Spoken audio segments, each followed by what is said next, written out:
The sun over Salt Cedar Flats was not a gentle thing. It was a white-hot hammer, striking the alkali plains at an angle that offered no shade and no mercy. It was high noon, a time when smart creatures stayed burrowed and only fools or the desperate were moving. The stagecoach, a battered Concord that smelled of old leather, stale sweat, and axle grease, groaned to a halt in a cloud of its own making. The stop wasn't a town. It was 3 slump-shouldered buildings, a way station, a saloon whose windows were boarded, and a blacksmith's shed that looked like it had been scorched by dragon's fire. Inside the coach, Kira Winslow waited for the world to stop swaying. She had been folded into this cramped rocking box for 4 days, her body bruised and her spirit worn thin as an old dime. She was the last one out. The 2 drummers who had shared the space with her had bolted for the way station's shaded porch, eager for rye whiskey warm as bathwater. Kira gathered the folds of her gray muslin skirt, a garment that had been respectable back east, but now felt as flimsy and foolish as a paper kite in a thunderstorm. She pushed open the door. The heat slammed into her face. It was not just heat, it was a physical weight, thick with the stinging scent of salt cedar and the fine, red dust that coated everything. She placed her foot on the iron step. It was slick with grime. Her leg, numb from sitting, betrayed her. She misjudged the drop, her ankle turning, and the world tilted. It was not a graceful tumble. It was an unraveling of dignity. Kira Winslow fell forward, her hands flailing, too late to break her fall. She landed hard. The sound was a dull, sickening thump. Her chin struck the packed earth, the impact rattling her teeth in her skull. A sharp, tearing bite of pain flared as the gravel ripped through the fabric of her skirt and tore the skin from her left knee. For a half-second, she lay stunned, the gritty, alkaline taste of Salt Cedar Flats coating her tongue. The massive, iron-bound rear wheel of the coach kept rolling, passing so close to her head that she felt the displacement of the air. It did not stop. "Mind your skirts, ma'am," the driver yelled down. His voice indifferent, he had a schedule. No one moved to help her. The drummers on the porch had already turned their backs, their faces buried in tin cups. She was alone, a small heap of gray fabric in the blinding white sun. Shame burned hotter than the scrape on her knee. She was trying to push herself up, her arms trembling. When the sun vanished, a shadow fell over her. Sudden and complete. It was a cool relief that made her skin prickle. She blinked, grit clinging to her eyelashes, and looked up. The man was Impas Monitor. He seemed carved from the arid landscape itself. He was tall, broad-shouldered, and blocked the sky. He wore no hat, his dark hair thick and unruly, bleached in streaks by the relentless sun. His shirt, made of tough canvas, was stained dark with sweat in a V-shape from his collar to his belt. He just stood there, watching her. He was Thane Rourke, 38 years old, though the land had carved 48 years of hardship into his face. He was the owner of the Ravenwing Ranch, a spread up in the high country near Bitter Mesa, a place whispered about but rarely seen. His eyes were the most arresting thing about him. They were the color of a dry riverbed, a flat, patient gray.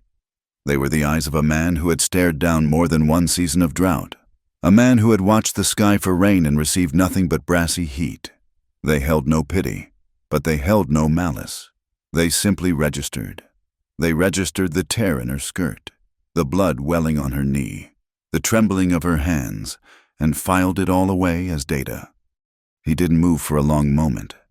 Then, his voice came, a low rumble, as if pulled from a deep, unused well. The consonants were clipped short. "You hurt bad." Kira flinched at the sound. She scrambled to her knees, desperate to find her feet, to reclaim some small piece of herself.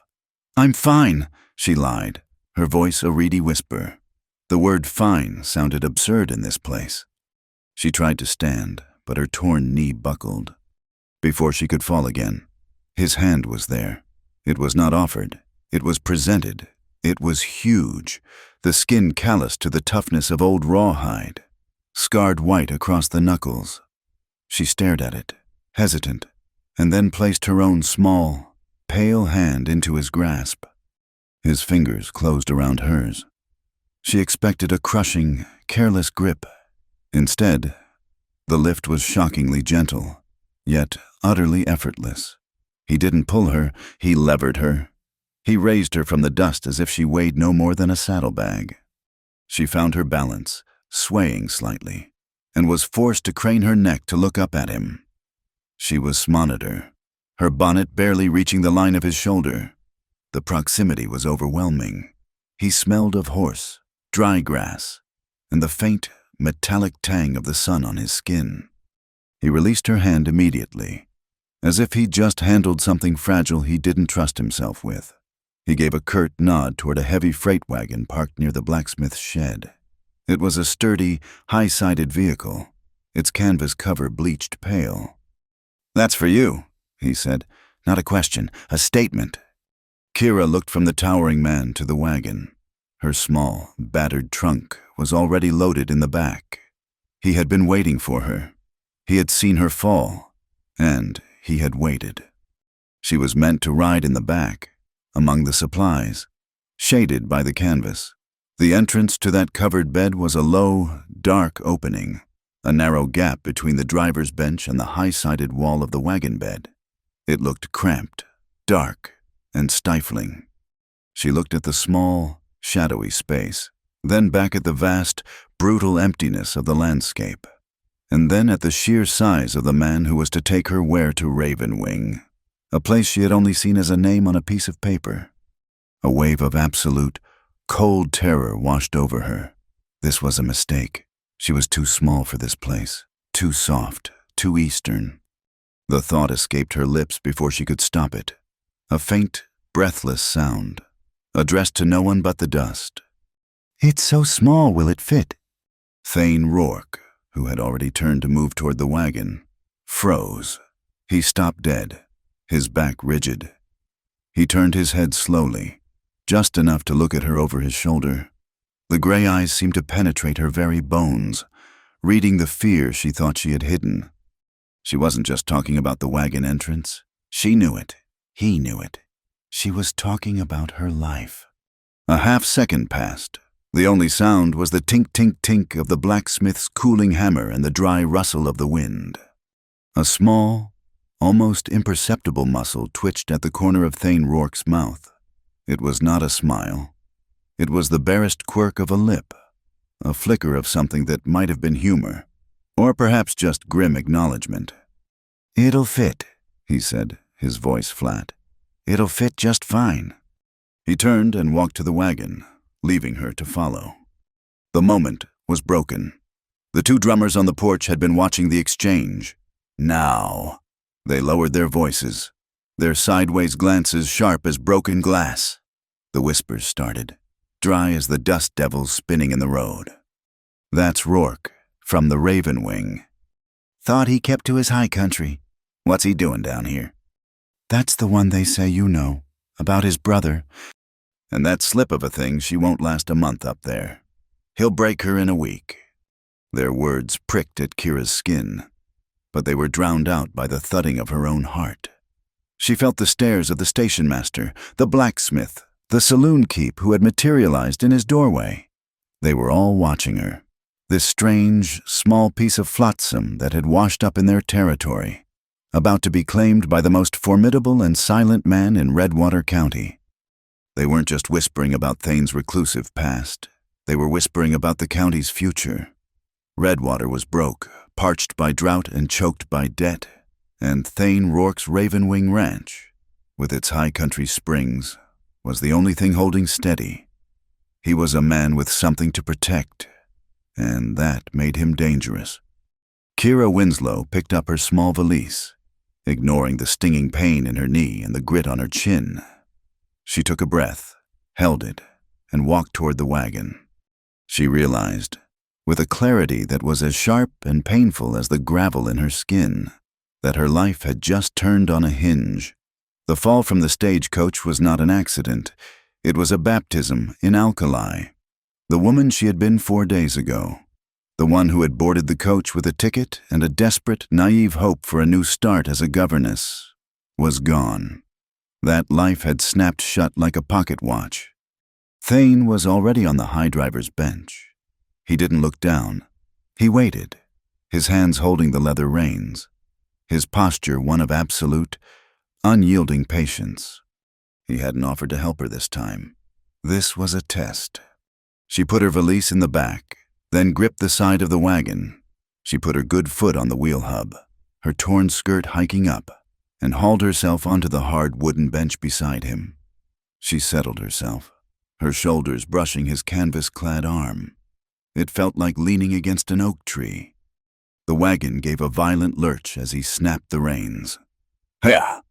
They moved past the way station, the whispers fading behind them, swallowed by the creak of the wagon wheels and the plodding of the mules. Kira did not dare look at his face. She kept her eyes fixed forward, on the endless expanse of dusty road. But out of the corner of her vision, she watched his hands. He held the reins with an easy, competent grip. They were the hands of a man who built things and ended things. The veins stood out against the sun-darkened skin like blue rivers on a dry map. The knuckles were scarred and prominent. There was a stability in those hands, a rootedness that she had never known. He was a man who would not be moved, a man who belonged to this harsh, unforbearing land. That terrible solid strength was the most comforting thing she had felt in months, and it made her heart hammer against her ribs with a slow, heavy beat that was not just fear, but something else entirely, something new and far more dangerous. The journey to Ravenwing was carved from silence. For the first hour, the wagon wheels cut through the lingering, oppressive heat of the Salt Cedar Flats. The landscape was a pale, bleached-out canvas, vibrating under the sun. Kira kept her eyes fixed on the horizon, feeling the sting of the grit that had embedded itself in her palms and the dull, rhythmic throb from her knee. The blood had dried, tacking the torn muslin of her skirt to her skin in a stiff, uncomfortable patch. Thane Rourke did not speak. He drove the mules with the same steady, economical motions he used for everything. His presence beside her was overwhelming. He was a wall of heat and sun-baked canvas, solid and unmoving. She was acutely aware of every time the wagon jolted, sending a sharp spike of pain up her leg. She refused to make a sound. After a time, he reached behind the bench, retrieved a metal canteen, and held it out to her. He did not look at her. His eyes remained on the barely visible track ahead. "Water," he said. It wasn't a question. She took it, her fingers brushing his. His skin was dry and hot. The water was tepid, tasting of tin, but it was the best thing she had ever tasted. She drank, then handed it back. "Thank you." He just nodded, a fractional dip of his chin. The wagon began to climb. The alkali dust gave way to harder, stonier ground. The air, while still hot, lost its suffocating, low-altitude humidity. Juniper and scrub pine began to appear, stunted and twisted by the wind, clinging to the rising slopes. They were ascending into the high country, leaving the barren flats below. Kira watched him drive. He seemed to know every rut and rock, easing the mules over the worst of it. She noticed he was actively avoiding the jolts that made her wince. He saw everything. He just didn't speak of it. Another hour passed. The sun began its long, slow descent toward the western ridges. They were in the shadow of a massive rock formation, a sheer cliff face of red and purple stone that climbed thousands of feet into the sky. "Bitter Mesa," Thane said, gesturing with his chin. It loomed over them, a silent, colossal guardian, tucked into a wide canyon at its base. She saw it. Ravenwing Ranch. It wasn't a grand estate. It was a place of function, built to endure. A long, low ranch house made of dark, heavy timber sat facing east, its porch deep in shadow. A large horse barn stood opposite, flanked by corrals and a blacksmith's shed. The most dominant feature was the windmill. It was tall, its metal blades spinning slowly in the high country breeze, pulling life from the ground. Its sound reached them before anything else, a steady, metallic squeak, creak, squeak, creak. It was the heartbeat of the ranch. Thane pulled the wagon to a halt near the porch steps. The silence that rushed in when the wagon stopped was broken only by the windmill and the soft huff of the mules. Before Kira could even think to move, to brace herself for the painful climb down, he was on the ground. He turned, and in one fluid motion, reached up for her. He didn't ask. He didn't wait. His hands, those broad, scarred hands, spanned her waist. She let out a small, involuntary gasp as he lifted her. She weighed nothing to him. He swung her clear of the bench and the wheel, and for a half-second, she was suspended, her face level with his chest. Then he set her down on the long, weathered bench that ran the length of the porch. He did it all with a profound, impersonal efficiency, as if he were uncrating delicate cargo. He stepped back. "Stay?" He disappeared around the side of the house and returned a moment later carrying a small wooden bucket and a roll of clean, white cotton. He placed them on the bench beside her. "Rainwater," he said, indicating the bucket. "It's clean. The knee." Kira looked down. The torn fabric was caked with dried blood and red dust. "Mr. Rourke, I can manage." He ignored her, kneeling on the porch boards in front of her. The movement was surprisingly lithe for such a large man. He took the hem of her torn skirt. "This is ruined." He didn't tear it. He simply gripped the fabric and, with his other hand, braced her leg. "Hold still." He dipped a corner of the cotton cloth into the cool rainwater. His touch, when it came, was the opposite of his appearance. His fingers were rough, the calluses like cured leather, but the pressure was incredibly delicate. He worked as if he were cleaning a complex piece of machinery, or perhaps a prized firearm. He was methodical, patient, his focus entirely on the wound. Kira sat frozen. This was a strange, disorienting intimacy. No one had tended to her with such focused, gentle care in longer than she could remember. She was used to being overlooked, to tending to her own scrapes. She found herself watching his hands, the same hands that held the reins, that had lifted her like a child, were now dabbing at her raw skin, cleaning away the grit with movements as precise as a surgeon's. A strange warmth, unrelated to the pain, spread up from her knee. She felt her face flush and quickly looked away, toward the barn. He finished, applied a pungent, pine-scented salve from a small tin, and then wrapped her knee tightly with a clean strip of the cotton. "It'll mend," he said, rising to his feet. He picked up the bucket and tossed the soiled cloths aside. The moment of care was over, as abruptly as it had begun. "Your room's inside, first door." He held the main door open for her. She limped past him, careful not to brush against him in the doorway. The main room was dark and cool. It smelled of wood smoke, old leather, and strong coffee. A massive stone fireplace dominated one wall. The furniture was heavy, dark wood built for utility, not comfort. The first door on the right led to her room. It was small, but it was new. She could smell the fresh sawn pine. The walls were unpainted, clean planks that separated this space from the larger room. He had built this for her arrival. Inside, the furniture was simple, but scaled to a different size than the rest of the house. There was a low bed frame with a thick mattress, a small washstand, and a writing desk that was delicate and low to the ground.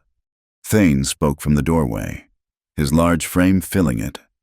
"I guessed your size." He paused, the corner of his mouth twitching again. "Small." The word hung in the air, echoing her own fear from the stagecoach stop. She turned, forcing a small, brittle smile. "It seems you have a fine eye for miniatures. Mr. Rourke, it's perfect." He gave that short, curt nod. The tension that had snapped tight at his words finally eased. "Stove's in the kitchen. Supplies are in the pantry. I'll be in the barn with the mules." He left her. Kira sat on the edge of the bed, the mattress soft beneath her. She touched the clean bandage on her knee. He had built this room. He had guessed her size. She didn't know whether to feel comforted or terrified. An hour later, as dusk settled deep blue into the canyon, Kira decided to make herself useful. She found the kitchen, a space dominated by a massive black cast-iron stove that looked more like a locomotive engine than a cooking appliance. She was not a natural cook, but she was determined. She found flour, beans, and bacon. She would make biscuits and beans. It was simple, hearty fare. It was a disaster. The stove was a tyrant. The fire she built was too hot, then nearly died. She couldn't find the damper. The biscuits she placed in the oven turned to charcoal on the bottom while the tops remained a pale, doughy white. The beans, simmering in a heavy pot, remained stubbornly hard, rattling like pebbles when she stirred them. Worst of all was the smoke, a downdraft from the chimney, or perhaps her own mismanagement of the flue, sent a thick, acrid plume of gray smoke rolling out of the stove's seams. It filled the kitchen, stinging her eyes and catching in her throat. She was flapping at it with a dish towel, coughing. When Thane Rourke walked in, he stopped, taking in the scene Kira, teary-eyed and smudged with soot, the rock-hard beans, the smoking stove, the plate of blackened biscuits. He didn't say a word. He walked past her to the kitchen window, unlatched it, and pushed it open. The cool night air rushed in, pulling the smoke out in a gray ribbon. He stood by the window, breathing in the clean air. Then he turned, looked at the plate of burnt offerings on the table, and sniffed the air. A sound came out of him that startled her. It was a low, quiet chuckle, deep in his chest. Kira felt her composure crack. I'm sorry. I thought I could—" "We'll live on coffee," he said, his voice still holding the echo of that laugh. "Till you conquer the stove." He took a tin mug from a hook, filled it with water from the pump, and put the coffee pot on the one part of the stove that seemed to be heating properly. Kira looked at the ruin of her dinner, then at his back, and a small, shaky laugh escaped her. It was the first time their laughter had mixed, tentative and uncertain, in the smoke-filled kitchen. Later, after they had made a simple meal of coffee and cold bread with bacon, Kira found him on the porch. The night was cold, the stars sharp as broken glass in the black sky. The only sounds were the squeak-creak of the windmill and the occasional stamp of a horse in the barn. He was sitting on the top step, his shoulders slumped in a way she hadn't seen before. He was holding an unlit pipe, turning it over in his hands. He looked up as she approached, but didn't speak. She sat on the bench, a few feet away, pulling an old blanket she'd found over her shoulders. The silence stretched, but it felt different now, less hostile. "Are you lonely, Mr. Rourke?" she asked, her voice quiet. He continued to study the pipe. He seemed to consider the question from all angles. "Lonely," he said finally, his voice a low rumble, "is different from being alone." He was quiet for another minute. "I like alone. It's clean, orderly." She waited. "My brother, Micah," he said, the name sounding rusty. "He didn't like alone. He needed people, noise. He thought I was half dead up here." Kira held her breath, sensing they were on new, fragile ground. He was the one who was supposed to take over the county seat, knew all the laws, knew how to talk to folks. Thane's thumb rubbed the bowl of the pipe, over and over. This land, it needs water, more than it needs people. He looked out into the darkness, toward the south, where the creek must run. There was a dispute over the water rights at Kestrel Creek. A new man, Silas Pike, claimed the headwaters. Micah went down to talk sense, to show him the county maps. He stopped. The creak of the windmill filled the pause. "He didn't come back," Thane said. His voice was flat, devoid of all emotion, which made the words heavier than any shout. They said he was caught in a flash flood, but it hadn't rained in 2 months. Kira said nothing. There were no words for that. She didn't offer sympathy or condolences. She just sat in the cold darkness with him, bearing witness to the unlit pipe and the story of the man who needed noise. In the silence, under the vast, uncaring spread of the stars, a thin, fragile thread of trust began to form. The light from the kitchen lamp cast a pale yellow rectangle onto the porch, illuminating them both. They sat just inside it, the sound of the windmill turning above them, close enough to feel each other's presence, but still separated by a breath of cold, mountain air. The high country morning was cold and sharp as glass. Dawn at Ravenwing didn't arrive gently. It struck Bitter Mesa, setting the rock face on fire with pink and gold light while the canyon floor remained in deep, cold shadow. Kira, her bandaged knees stiff but healing, stood in the main corral. The air was so thin it made her lungs work, and it smelled of pine resin and cold earth. "She's not a warhorse," Thane said. He was holding the reins of a small, fine-boned mare, a bay with a curious eye. "Her name is Lark. She'll suit you." Kira looked at the horse, then at the saddle he'd thrown over its back. It was an old side saddle, its leather dark and worn, but clearly well cared for. It was also, unmistakably, small. It had been built for a rider of her exact, slight proportions. "Another miniature," Kira murmured, a faint smile playing on her lips. She felt the echo of their first conversation, the awkwardness of the wagon, and saw a flicker of acknowledgement in his gray eyes. "It was Micah's wife's," he said, his voice flat, volunteering no more. He held the horse steady. "You ride?" I have ridden," Kira admitted. "In a park, in Philadelphia. It was a very old, very slow gelding." "This ain't a park," Thane said. "And Lark has her own mind, but she's honest. Get up." He made a cup of his hands for her boot. She placed her foot in his grasp, and he lifted her as easily as he'd lifted her from the wagon, seating her on the leather.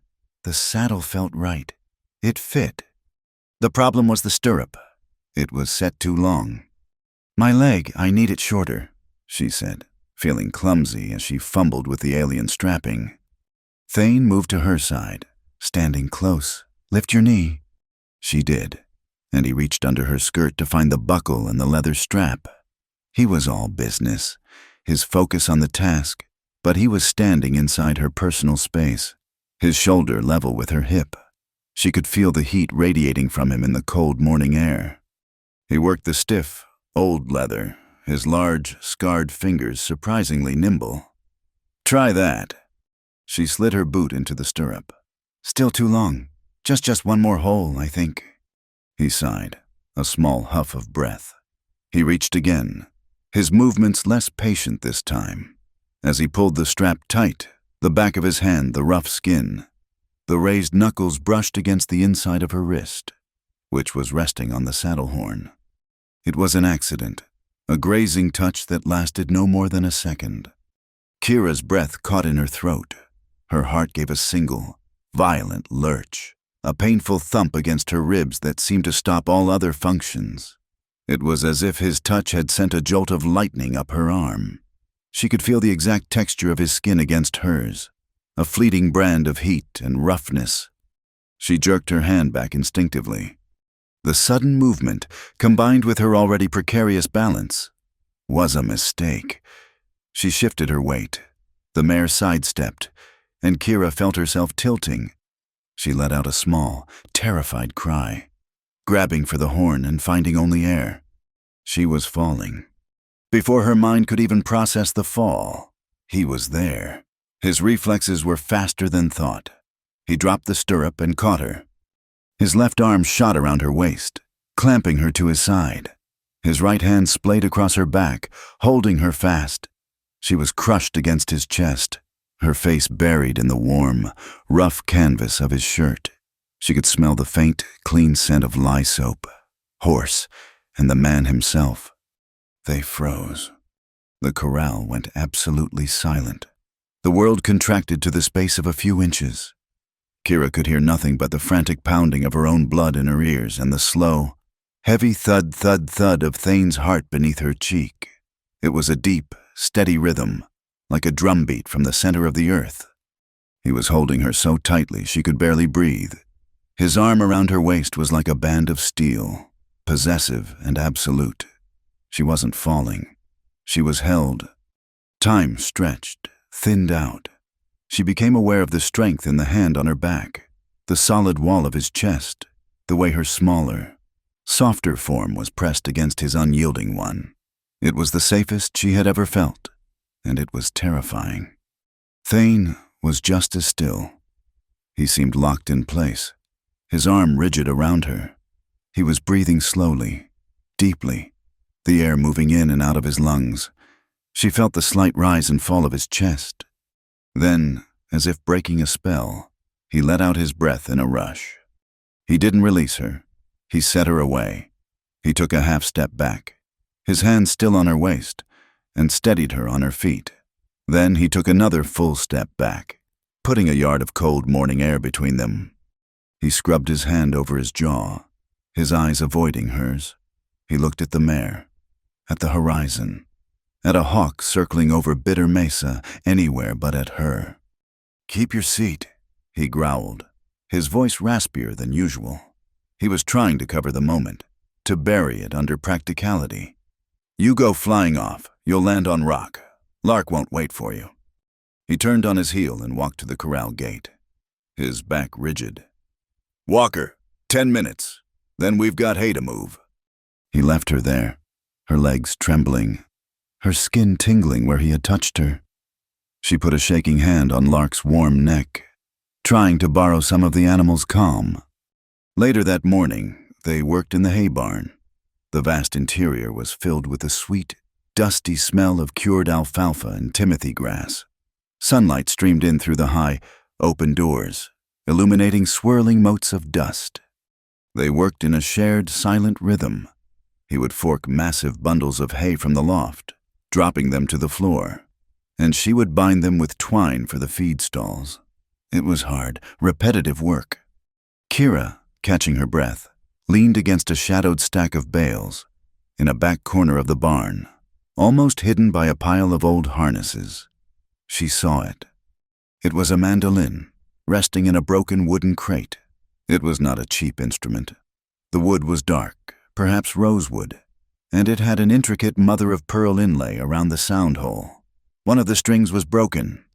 It was so completely at odds with the man she was coming to know, the hard, practical, silent rancher. This was an object of art, of music, of joy. Thane dropped another bale, sending up a cloud of dust. He saw where she was looking. His face, which had been set in its usual neutral lines, tightened. "It was Micah's," he said, his voice clipped. "It's beautiful," Kira said softly. "He must have loved it." Thane's jaw worked. "He loved the noise. He'd play it till his fingers bled. Drove me half mad." He turned and jammed his pitchfork into the hay with unnecessary force, as if trying to stab the memory. Kira recognized the grief hiding behind the anger. It was another closed door, another sign of a different life Thane had lived before the drought and the silence took over. At noon, they sat on the porch, eating cornbread and drinking water from the well. The midday sun was warm, but the high country breeze carried the sharp scent of pine from the slopes of the mesa. They sat on the top step, not on the bench, and the space between them was smaller. They ate in their usual quiet. Kira was exhausted, her arms aching from the hay. She leaned back on her elbows, closing her eyes for just a second, enjoying the warmth. When she sat up again, she realized her sleeve, damp with sweat, was resting against his, the rough canvas of his shirt against the thin cotton of her blouse. Last time, the touch had been an electric shock. This time, it was a slow, creeping warmth. Neither of them moved. They sat there, side by side, their arms touching from elbow to wrist. It was a small, simple point of contact, but in the vast silence of Raven Wing, it felt as loud as a gunshot. He was so still. She could feel the solid, living muscle of his forearm against hers. She watched a bead of sweat roll from his temple, carving a path through the dust on his skin. She began to notice things. She observed him as he worked in the afternoon, mending a section of corral fence. He didn't rush. He didn't waste a single motion. When he set a new post, he checked it with a level 3 times. When he drove a nail, it was with 2 perfect, economical strikes. He was careful. He was thorough. Everything he did, from cleaning her wound to setting a fence post, he did with a total, focused precision. It was a form of gentleness, she realized, hidden inside a calloused, powerful exterior. He didn't just fix things, he cared for them, whether it was a horse's hoof, a weak joint in a fence, or a new arrival with a scraped knee.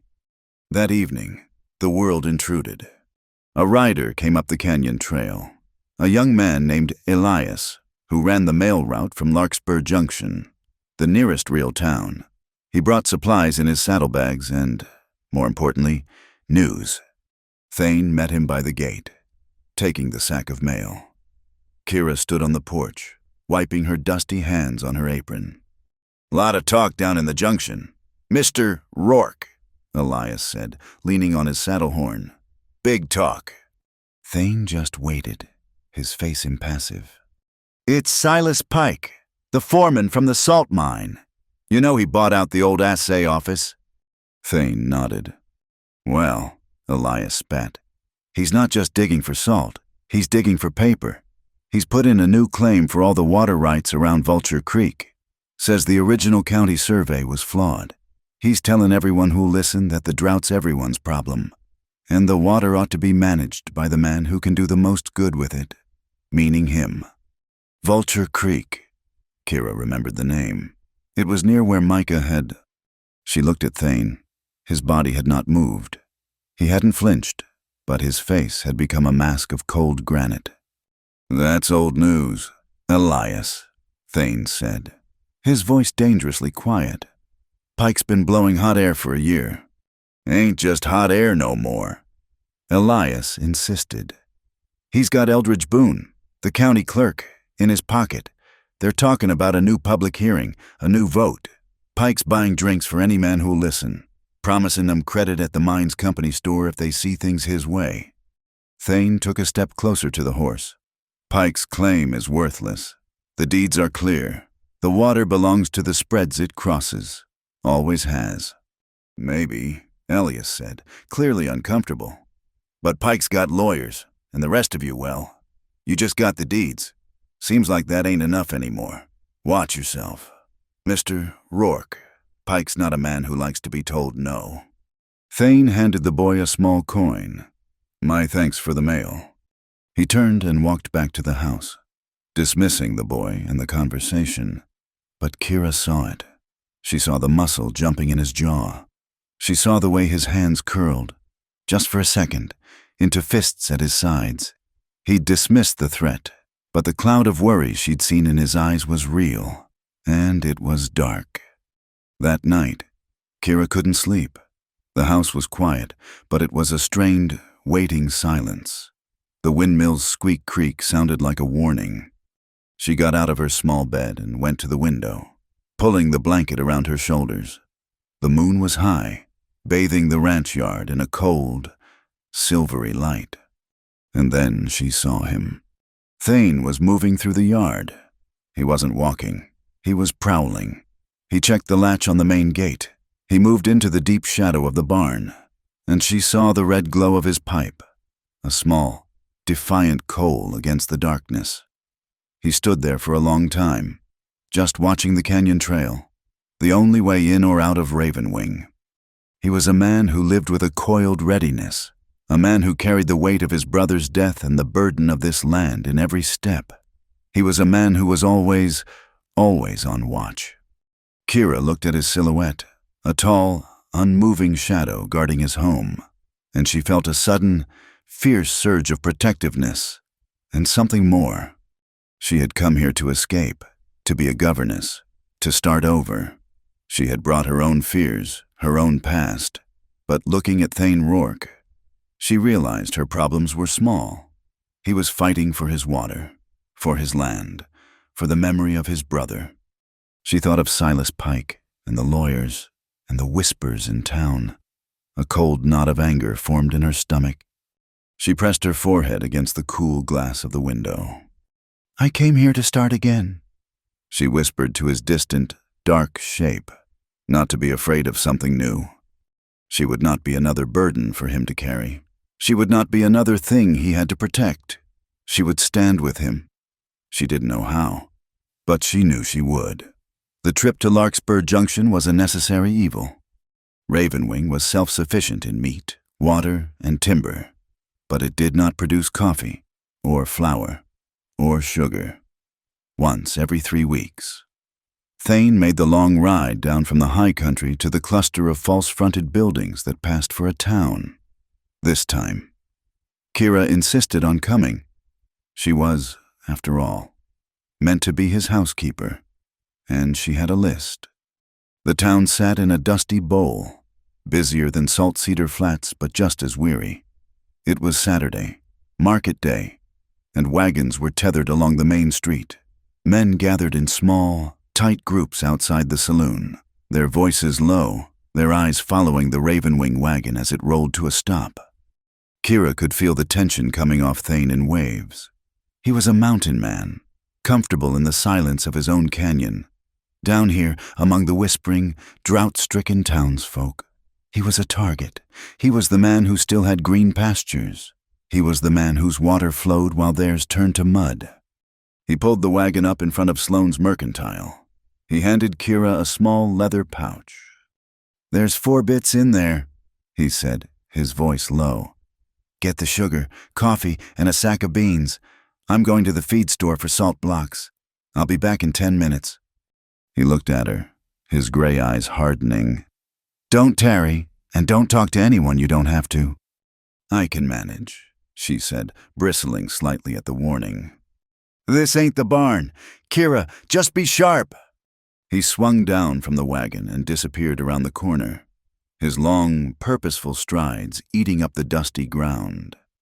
Kira took a breath, clutched the pouch, and pushed open the door to the Mercantile. A small bell tinkled. The air inside was thick with a dozen competing smells: ground coffee, cured tobacco, brine from a pickle barrel, and the sharp, chemical scent of new denim. Mr. Sloane, a thin man with a stained apron and spectacles, looked up from his ledger. His eyes widened slightly when he saw her. "Miss Winslow," he said, his voice neutral. "What can I do for you?" "Good morning, Mr. Sloane. I need 5 pounds of sugar, 2 of Arbuckle's coffee, and a 10-pound sack of pinto beans, if you please." "Rourke's order, then," he said, turning to his scales. Kira felt the shift in the room. There were 4 other men inside, ranchers by the look of them, leaning against a counter piled high with bolts of cloth. They had been talking quietly. Now, they were silent, watching her. She tried to ignore them, focusing on Mr. Sloane as he scooped sugar into a paper cone. "Things still green up at Ravenwing?" one of the men asked, not looking at her. "I hear tell Rourke Spring ain't noticed the drought," another added, his voice laced with resentment. "Must be nice," the first man said, spitting a stream of tobacco juice into a cuspidor. "Having all that water to yourself while the rest of Redwater County turns to hardpan." Kira kept her back to them. "Mr. Sloane, could I also have a box of cartridges, Mr.?" Rourke said 3030. She stumbled on the number, feeling like an imposter. "Right here," Sloane said, his movements quick. He clearly wanted her, and the trouble she represented. Out of his store. She paid, the coins clinking loudly in the silence. As Sloane tied the last string on the bean sack, the door opened again, the bell jangling violently. The men who entered were different. They weren't just weary ranchers. They were loud. They smelled of stale rye whiskey, and they walked with the swagger of men who were paid to be trouble. The leader, a man with slick dark hair and a stained silk vest, was Royce Delaney. Kira recognized him instantly from the whispers she'd heard. He was Silas Pike's right-hand man. Delaney saw the ranchers and grinned. "Well, look here. A town meeting. Don't let us stop you." He and his two companions moved to the counter, pushing past the other men. Then Delaney saw Kira. His eyes ran over her. A slow, insolent appraisal that made her skin crawl. He took in her small frame, her mended Eastern dress, and the soot smudge on her cheek she'd missed that morning. "Well, now," Delaney drawled, leaning an elbow on the counter. "If it ain't the hermit's little house sparrow, all the way down from the mountain." Kira grabbed her sacks. "Excuse me." She tried to move toward the door. Delaney shifted, blocking her path. He was shorter than Thane, but broad, and he stood too close. "What's the hurry, little bird?" he sneered. His breath was sour. "You too good to talk to us common folk." "I have no business with you, sir," Kira said, her voice shaking only slightly. She tried to step around him. He put his hand out, not to stop her, but to grab her. His fingers closed around her upper arm, his grip hard and familiar. It was not a polite gesture. It was an act of possession. "I'm talking to you," he said, his smile fading. "Pike's got business with your boss. Maybe you can deliver a message. Tell Rourke he's being selfish. Tell him that water at Vulture Creek belongs to the county, not to one sour hermit who thinks he's a king." "Let go of me," Kira said, her voice rising. The store had gone dead quiet. "Mister." Sloan had ducked behind his counter, suddenly very busy. The other ranchers looked at their boots, wanting no part of this. Royce laughed, tightening his grip. Kira winced, the pressure sharp on her arm. "Or what you gonna send Rourke down? He ain't got the sand to leave his precious rocks." The door of the mercantile didn't open. It slammed open. It hit the interior wall with a crash that rattled the jars on the shelves. Thane Rourke stood in the doorway. The noon sun was directly behind him, throwing his towering, broad-shouldered frame into stark silhouette. A long, dark shadow fell across the floorboards, cutting the room in half and enveloping both Kira and Royce Delaney. No one moved. The air crackled. "Let her go," Thane said. His voice was not loud. It was a low, guttural command, devoid of heat, as cold and flat as a stone from the bottom of a creek. Royce Delaney, caught off guard, smirked. It was a reflex, but his eyes were wary. He was still holding Kira's arm. "Or what? Rourke, you gonna stomp your feet? You're a long way from home." Thane took one step out of the sunlight. His face was visible now, and it was a terrible thing to see. The gray eyes were not patient. They were not calm. They were the color of a winter sky. And they were fixed on the hand gripping Kira's arm. He didn't look at Royce's face. He just looked at the hand. He took one more slow, deliberate step. He stopped when he was barely a foot from Delaney. He was so much taller that Royce had to crane his neck to look up at him. Thane spoke, and his voice was so quiet, so devoid of emotion, that only Kira and Royce could hear it clearly. "I won't tell you again," he rumbled. "Take your hand off her, now." Royce's smirk faltered. This was not the man he'd expected. "You touch her again," Thane continued, his voice dropping to a near whisper, "and I will plant you right here in the doorway, and Sloan'll have a hell of a time getting the stain off his floorboards." The laughter was gone. The bravado evaporated. Royce's two companions, who had been grinning behind him, took a half-step back, their hands moving away from their hips. They recognized a line that had been crossed. Thane just waited. He didn't breathe. He was a statue carved from granite, promising violence. Slowly, resentfully, Royce Delaney's fingers uncurled. He let go of Kira's arm, shoving her slightly as he did. He tried to recover some of his dignity. "She ain't worth the trouble," He spat. "You tell Pike his offer stands. He'll get that water, one way or another." He turned and stalked out of the store, his men scrambling after him. Thane did not watch them go. He turned to the counter, where Mr. Sloane was slowly reappearing. Thane put his hand in his pocket, took out a silver dollar, and threw it on the counter. It rang with a loud, final clang. "For the salt block," he said. He grabbed the sacks of supplies with one hand, then took Kira's elbow, his grip firm, but not painful, and steered her out of the store. The ride back to Ravenwing was silent, but it was a different silence. It was loud, vibrating with unspoken fury. Kira sat beside him on the wagon bench, rubbing her arm where Royce's fingers had dug in. She could still feel the phantom pressure. Thane's knuckles were white where he gripped the leather reins. His jaw set so hard a muscle jumped under the skin. He was driving the mules hard, taking the ruts in the road without his usual care. He was furious. She thought, at first, he was angry with her, for talking, for tarrying, for causing a scene. As the sun began to dip behind the western ridges, painting the high clouds purple and orange, he finally spoke. The wagon was climbing the last steep grade to the canyon, the windmill just visible in the distance.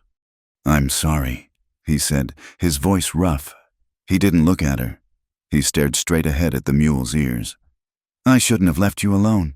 I knew Pike's men were in town. I was thinking about the salt, not about—" He trailed off, his anger clearly directed at himself. He saw her as a lapse in his judgment, another vulnerability. Kira looked at his rigid profile, at the hard line of his jaw and the deep-seated anger in his eyes. He was ashamed. He had failed to protect her. She did something without thinking. She reached out her small, trembling hand and laid it on his forearm. His arm was like a band of steel, the muscles knotted and hard beneath his canvas shirt. He flinched at her touch, as if it were a brand. "I wasn't scared," she said. He turned his head then, his gaze sharp. "That's a lie," she admitted, her voice small. I was terrified, but I'm safe. I'm safe with you, Thane." She didn't pull her hand away. She left it there, a small point of contact against his tense arm. She watched his face. It was like watching a rock cliff in a shifting light. The hard lines didn't vanish, but they softened. The fury in his eyes receded, replaced by something else: confusion, gratitude. The knot in his jaw slowly unclenched. He covered her hand with his own massive one. Just for a second. It wasn't a caress. It was a heavy, calloused acknowledgement, a promise. Then he put his hand back on the reins, and they rode the rest of the way to the ranch in a new, shared silence. That night, the house felt small, enclosed. The incident in town had pulled the world's dangers right up to their doorstep. Thane was quiet, cleaning his rifle at the main table, the metallic snick-snick of the oiled rag the only sound. Kira was trying to read, but her eyes kept straying to the dark windows. A sound, a faint scrape from the front porch.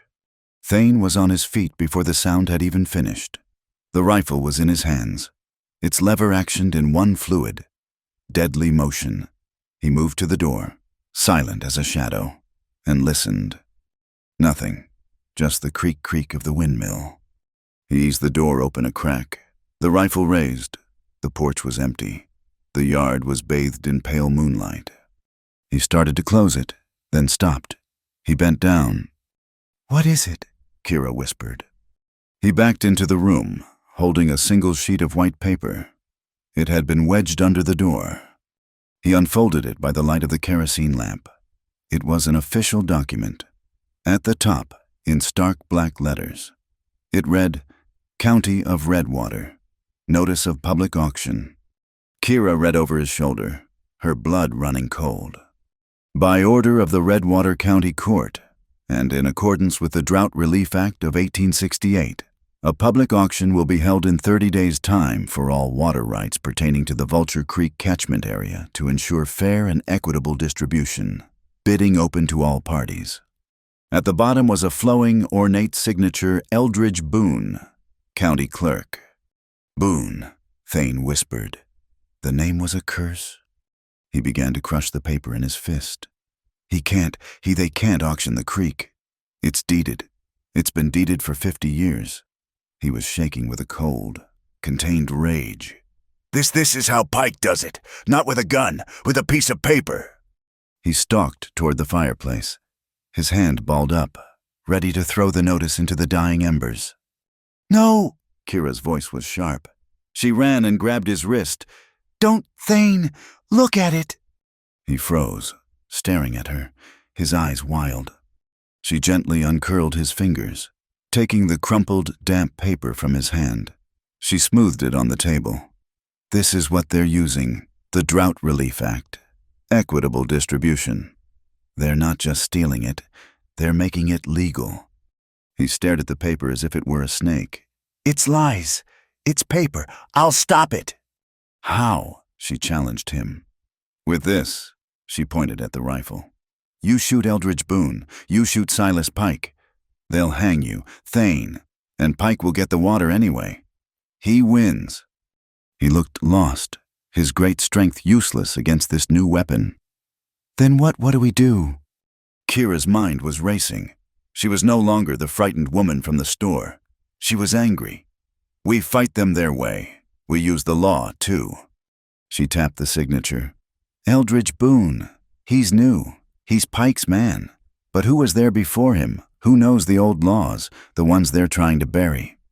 Thane was staring at the paper, but his mind was elsewhere. He was silent for a long moment. Martha, he said, his voice quiet. Martha Lively. She was the county clerk for 20 years. My father respected her. She knew every deed, every line on every map. She retired, lives out by Coyote Gate. Kira folded the paper, her hands steady. Then that's where we go. We go tomorrow. We're not going to let them do this. Thane. He looked at her, truly seeing her for the first time. Not as a small, fragile creature he had to protect, but as an ally. A strategist. Coyote Gate, he said, nodding slowly. At dawn. The seed of simple defense was gone. In its place, something harder, sharper, had taken root. Coyote Gate wasn't a gate. It was a crack in a high canyon wall, just wide enough for a wagon. And it led to a small, green valley that seemed hidden from the rest of the county's drought. In the center of this patch of green sat a tidy, whitewashed cottage. Martha Lively was nothing like the land she lived in. She was a small, sharp, bird-like woman in her late 60s, with eyes that missed nothing. She met them on her porch, holding a shotgun, which she rested against the wall only after Thane had introduced himself and Kira. Rourke, she said, her voice like dry leaves. Son of Elijah, you have his eyes. You're here about the water. Took you long enough. Inside, her house was a fortress of paper. Stacks of ledgers, file boxes, and rolled maps filled every corner. It smelled of aging paper, ink, and strong tea. Kira, her hands steady, unrolled the crumpled auction notice on Martha's cluttered table. Mrs. Lively, this Drought Relief Act, is it real? Martha pushed her spectacles up her nose and peered at the paper. She tapped Boone's signature with a bony finger. The act is real. Been on the books since, 68. Never used. It was meant for emergencies. But it requires a public hearing, a unanimous vote from all affected landowners. She squinted. There was no hearing. Then he's lying, Thane said, his voice a low growl. Oh, he's smarter than that. Mr. Rourke, Martha said, turning to a tall filing cabinet. Eldridge Boone doesn't just lie. He creates truth. Here we are. She pulled out a slim ledger. Minutes. Redwater County Public Meetings. Here it is. July 10th, a motion was put forth, unanimous vote in favor of enacting the Drought Relief Act. All signed. But no one was there, Kira protested. Thane is an affected landowner. He wasn't notified. He doesn't have to be, Martha said, her eyes glinting. Not if he signs his proxy. Not if he signs his right to vote over to someone else. And according to this ledger, that's just what half the ranchers in the Vulture Creek Basin did. Signed their proxies right over to Mr. Silas Pike. He forced them, Thane said, his fist clenching. Not with a gun, Martha corrected. With debt. With whiskey. Silas Pike's salt mine has a company store. He's been extending credit to every rancher on the verge of going bust for a year now. They owe him. He calls in the debt. They can't pay. So, he offers them a trade, a bottle of rye and a clean slate in his ledger in exchange for a little signature. Kira felt sick. He's buying their land with their own poverty, but Thane never signed a proxy. So the vote wasn't unanimous. It's fraudulent.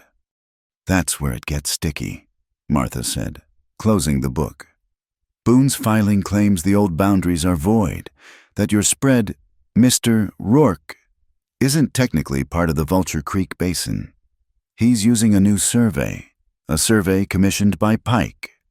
He's drawing lines on a map to steal my land, Thane stated. Exactly what you need, Martha said, is not to prove his new map is wrong. You need to prove an older map is right, a map so old and so official that Boone's new survey looks like the fiction it is. Kira's mind, trained by years of reading and cataloging, began to race. Where would a map like that be? The county archive, in the courthouse cellar. But Boone keeps that under lock and key, and he's already purged most of the old territorial records. Martha sighed, suddenly looking her age. I'm afraid he's been very thorough. Kira looked at Thane. His face was a mask of cold fury.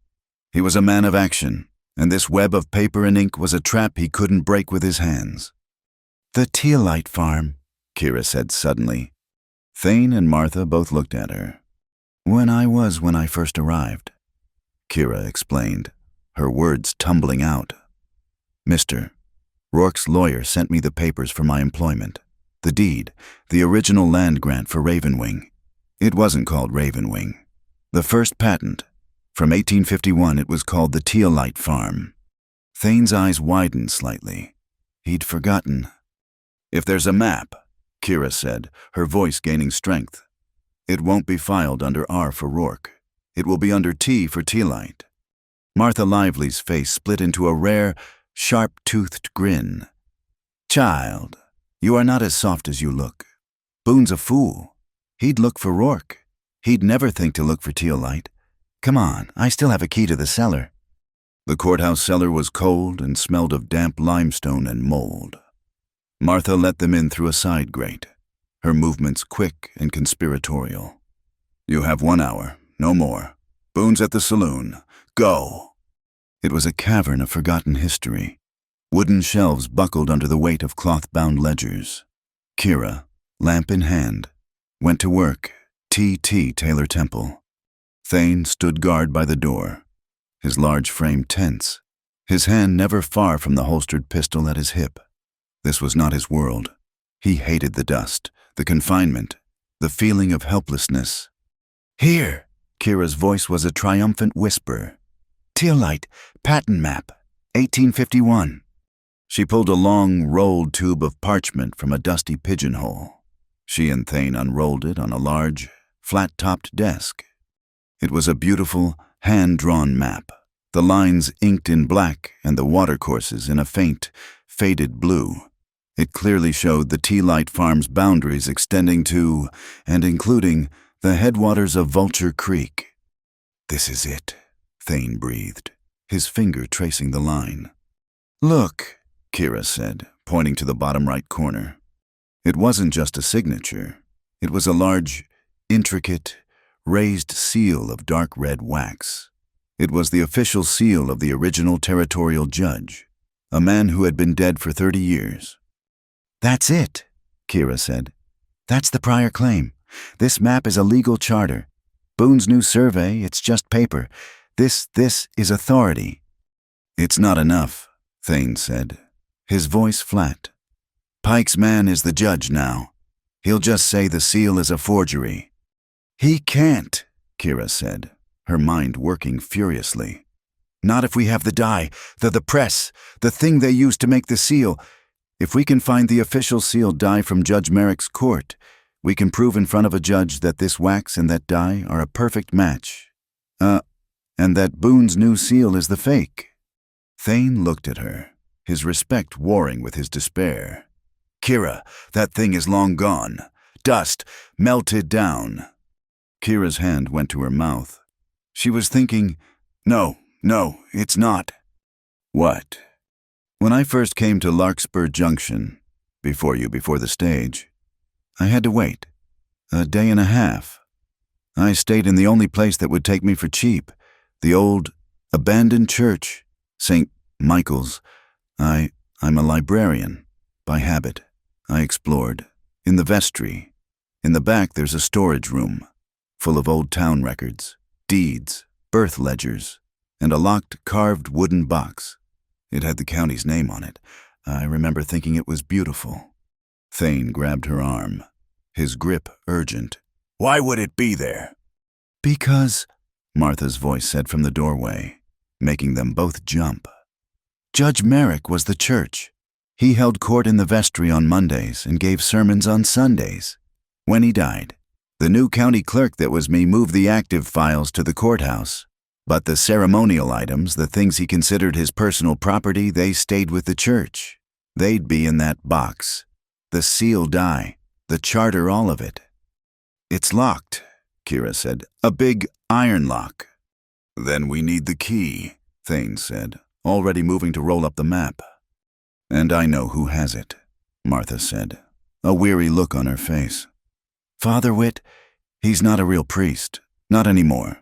He's the man who took over St. Michael's when it fell on hard times. Now he sings for his whiskey at the Broken Spoke Saloon. The Broken Spoke was loud. A tinny piano battled with the shouts of drunken miners. Thane and Kira found Father Whit in a back corner, a large, shambling man with a magnificent white beard stained yellow with tobacco, and the saddest eyes Kira had ever seen. He was, as promised, singing a mournful ballad. Thane didn't waste time. He waited for the song to end, dropped a silver dollar in the man's cup, and leaned in close. We need the key to the vestry box at St. Michael's.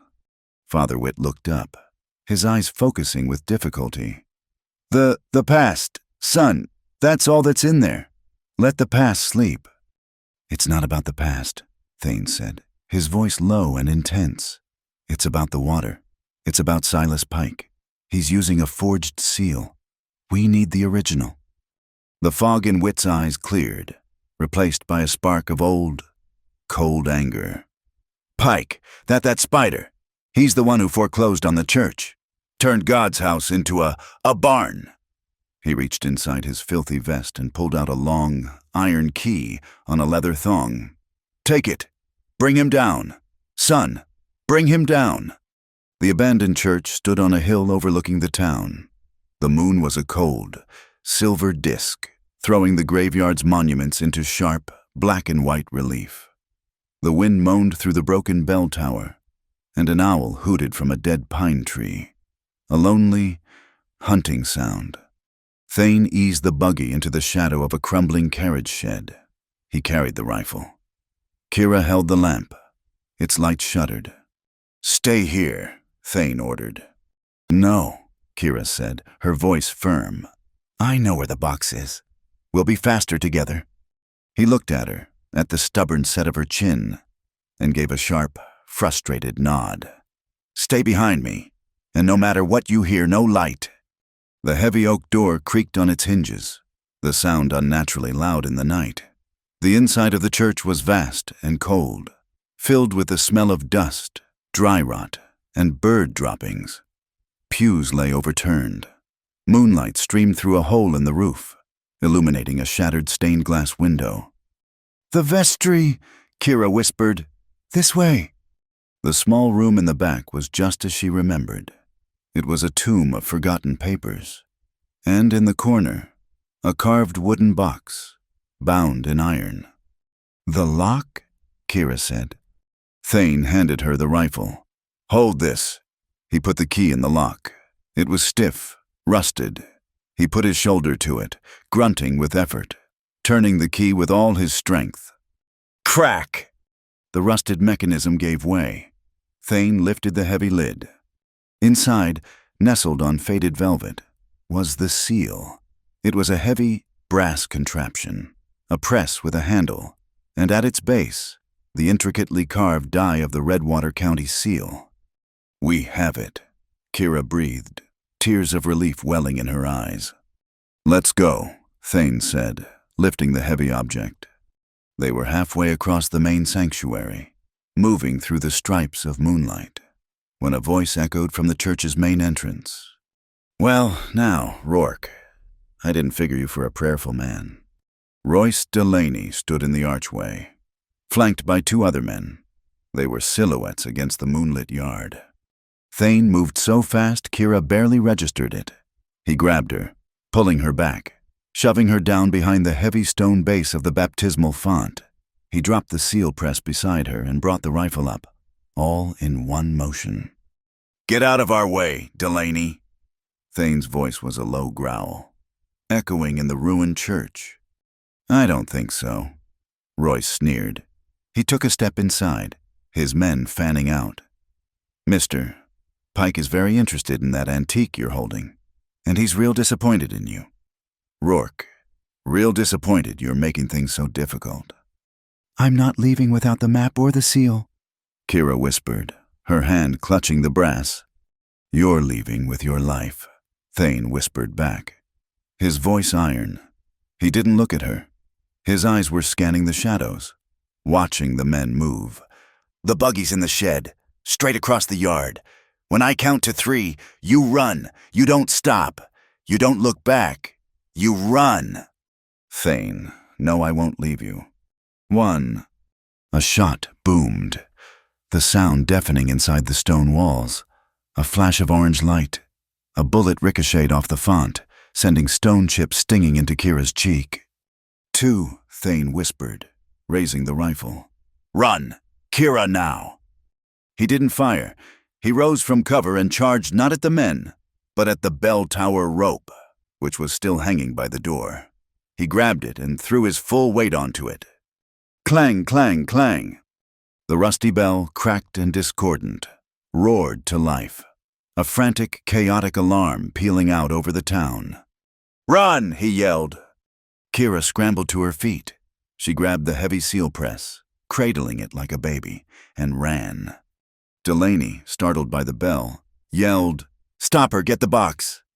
Kira burst out of the church door, into the cold, bright moonlight of the graveyard. She heard a shout behind her.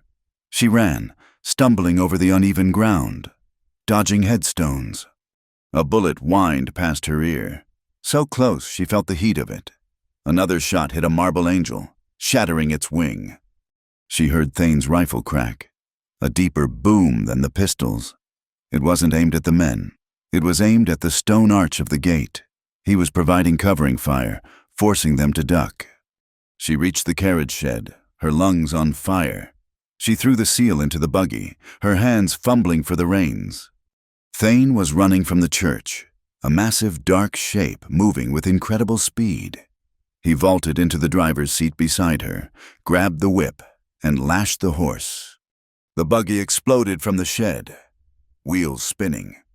Royce Delaney and his men were at the gate, raising their pistols. Get down, Thane roared. He shoved her head down onto her lap as he stood, firing the rifle over the horse's head, one-handed. The shot was a warning, aimed at the dirt at their feet. The men scattered. The buggy hit the main road. The horse panicked and galloping, and they plunged into the darkness of the canyon trail, leaving the clanging bell and the shouting men behind. They didn't stop until they were 2 miles up the canyon, the horse lathered and trembling. Thane finally pulled it to a walk. The only sound was the creak of the wagon and Kira's ragged, sobbing breaths. She was shaking so violently she couldn't speak. Her hands were raw from clutching the seal. They rode the rest of the way to Ravenwing in silence. When they reached the ranch, Thane lifted her down from the buggy, Her legs wouldn't hold her. He simply picked her up, carried her inside, and set her on the bench by the cold fireplace. He lit the lamp, then went and grabbed a thick wool blanket from his own bed and wrapped it tightly around her, tucking it in as if she were a child. He knelt in front of her. His hands were shaking. He didn't speak. He just looked at her, and the mask of the stoic rancher was gone. His face was raw, his gray eyes were wide, and in their depths was a profound, naked fear. It was the terror of a man who had almost lost the one thing he hadn't even admitted to himself he valued. He was not afraid for himself. He was afraid for her. Kira stopped shaking. She looked at him, really looked at him, in the close, warm light of the lamp. The man who was always in control, the man who was a wall of stone, was terrified. And she saw it, for the first time, a thin, white line, almost invisible, running from the high arch of his left cheekbone down toward his jaw. It was an old scar, faded with time, the relic of some long-ago fight, a ghost of a battle that had marked him. She slowly lifted a trembling hand, her fingers brushing the rough stubble of his jaw, and traced the line of the scar with her fingertip. "You're hurt," she whispered, her voice hoarse, thinking of the stone chips. He closed his eyes at her touch, his entire body rigid. "It's old," he said, his voice a rasp. "It's nothing. Are you all right?" She didn't answer. She just kept her hand on his face, her touch anchoring them both in the quiet room, the sound of the windmill creaking outside, a sentinel in the dark. The sky broke 3 nights later. It had been building for days, a suffocating, bruised purple pressure that clamped down on the canyon. The air was dead, still and yellow. The windmill's steady creak had stopped. There was no wind. There was only a terrible, waiting silence. They were in the grain store, a solid windowless building set away from the barn, its walls thick planked timber designed to keep out moisture and rodents. The air inside was cool and smelled of dry, dusty seed. They were doing inventory. The map and the seal, hidden now beneath a loose stone in Kira's new hearth, were weapons for a legal fight. But the count of the seed grain was a battle for survival. They had to know exactly what they had to make it through the winter, and what they had to plant if the spring rains came. Kira sat on a stool, a ledger open on her lap, a lantern at her feet. Thane was in the back, his voice a low rumble as he counted. 68 bags, barley, 42, winter wheat. 42, Kira repeated, her pencil scratching on the paper. The first sound was not thunder. It was a low, vibrational groan that seemed to come from the earth itself. The lantern flame flickered. Thane stopped counting. He was suddenly, utterly still. "It's here." He moved past her, his long stride silent in the dust. He went to the heavy sliding double door. "Help me with the crossbar." As he pulled the massive door shut, the first gust of wind hit. It was not a breeze, it was a physical blow, a solid wall of air that slammed into the building. The door shuddered in Thane's grasp, trying to tear itself from his hands. Kira threw her weight against the crossbar, helping him slide it into the heavy iron brackets. Boom! The first crack of thunder was directly overhead. It was not a rumble. It was an explosion. Kira cried out, dropping her end of the bar. Simultaneously, the sky opened. It was not rain. It was a horizontal deluge, a solid sheet of water that struck the building with the sound of 1,000 drums. The wind found a gap in the door jamb. It shrieked, a high, thin sound like a dying animal. Thane put his shoulder to the door, fighting the pressure, and shoved the last few inches of the heavy bar into place. "It's set," he yelled over the roar. He turned, and Kira saw he was soaked. In those few seconds of fighting the door, the wind-driven rain had blasted him. His canvas shirt was plastered to his shoulders and arms, dark with water. His hair was slicked to his head, water dripping from his jaw and the tips of his hair onto the dusty floor. He went to the small, pot-bellied stove in the corner, the one used for heating in deep winter. He struck a match against the iron. the flare of it unnaturally bright in the dim, enclosed space. "We wait it out," he said. Kira looked at him. He was shivering. The high country air, even in summer, turned instantly cold with the rain. "You're wet to the bone," she said, her voice unsteady from the thunder. "You'll catch your death." She grabbed a clean, empty grain sack from a stacked coarse burlap. But it was dry. She went to him. He was bent over the stove, feeding kindling into it, his back to her. Thane. He straightened up and turned. She held out the sack. "It's all there is, but it's dry." He looked at the rough cloth in her hands, then at her face. He didn't move.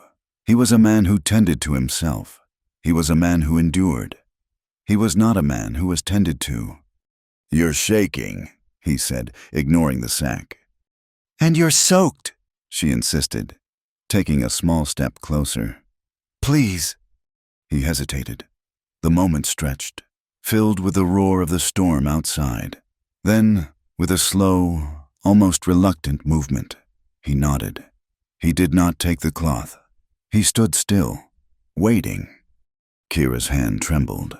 She reached up, the burlap rough in her fingers, and put it to his face. She wiped the rain from his jaw. The hard line of it stubbled and cold. He closed his eyes. She moved the cloth up, her touch timid, and dried his temples. She blotted the water from his hair, her fingers brushing the thick, damp strands. He didn't move a muscle, but she felt a tremor run through him. He was unused to this, the simple, uncomplicated gesture of care. The small stove caught, the kindling crackling. A tiny, brave circle of orange light pushed back against the gloom. "There," she said, her voice a whisper. She pulled the cloth away. He opened his eyes. The hard, gray patience was gone. His eyes were dark, vulnerable, and fixed on her face. He took the burlap sack from her, his fingers brushing hers, and turned to the stove, breaking the spell. "Sit," he said, his voice thick. "It'll be a long night." They sat on low stools, close to the growing warmth. The storm raged. It was a living thing, a giant beast trying to claw its way into their sanctuary. The wind howled, and the rain hammered the roof, and every few minutes the world outside would flash white with lightning, the cracks visible through the door jamb, followed by thunder that shook the floorboards. They sat in silence for a long time, listening. The small stove glowed a dull red, casting a warm, flickering light on their faces. "That night," Thane said, his voice so low she almost missed it. "At the church, you were right. I wanted to use the rifle. It's the only way I know." "It wouldn't have worked," Kira said softly. "Paper has to be fought with paper." He stared at the small, grated door of the stove, watching the flames. "He killed him, you know."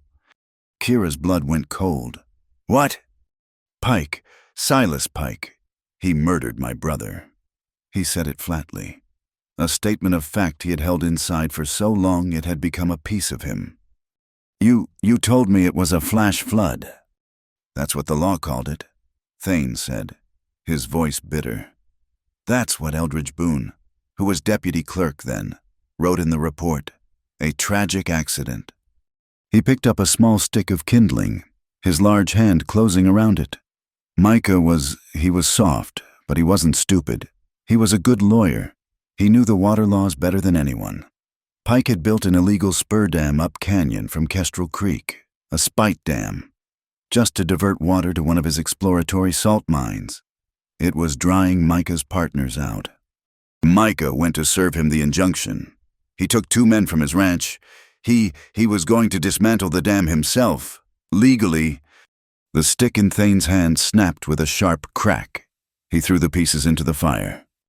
Pike's men were waiting for him. Royce Delaney was one of them. They weren't there to talk. They were up at the main dam, a mile above the spur.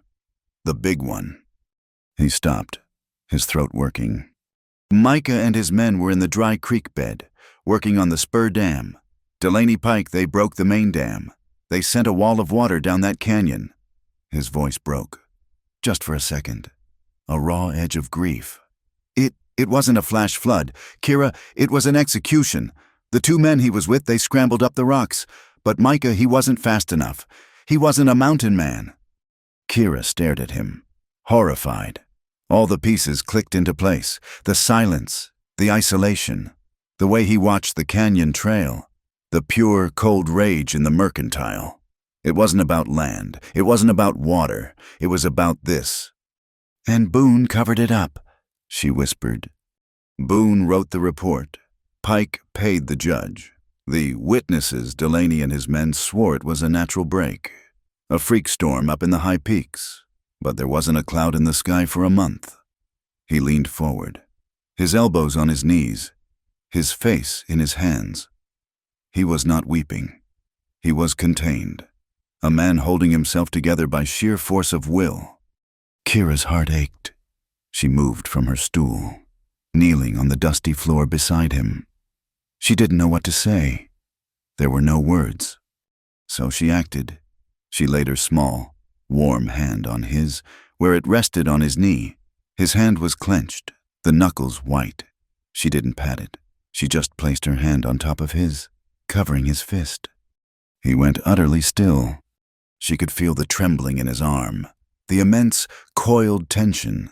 They stayed like that. The only sound, the roar of the storm and the crackle of the fire. Her simple, silent touch. A promise. I am with you. Crack, boom. A bolt of lightning struck the windmill. The sound was a deafening, metallic shriek of tortured metal, followed by a clap of thunder so violent the entire building shook. Kira screamed.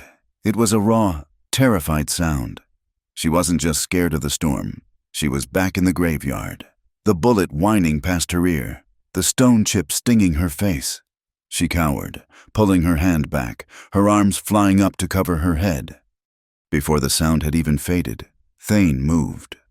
It was pure instinct, the same reflex that had caught her when she fell from the horse. He came off the stool and was on his knees, his arms around her, pulling her against his chest. It's all right, he said, his voice a rough rumble in her ear. It's just the storm. It's the windmill. It's all right. You're safe. He held her, his one hand splayed across her back, the other cradling her head, pressing her face into the damp but warm canvas of his shirt. He was shielding her, protecting her. She was trembling, her whole body shaking, but it wasn't from cold. It was from the shock, the fear, and the overwhelming, solid reality of him.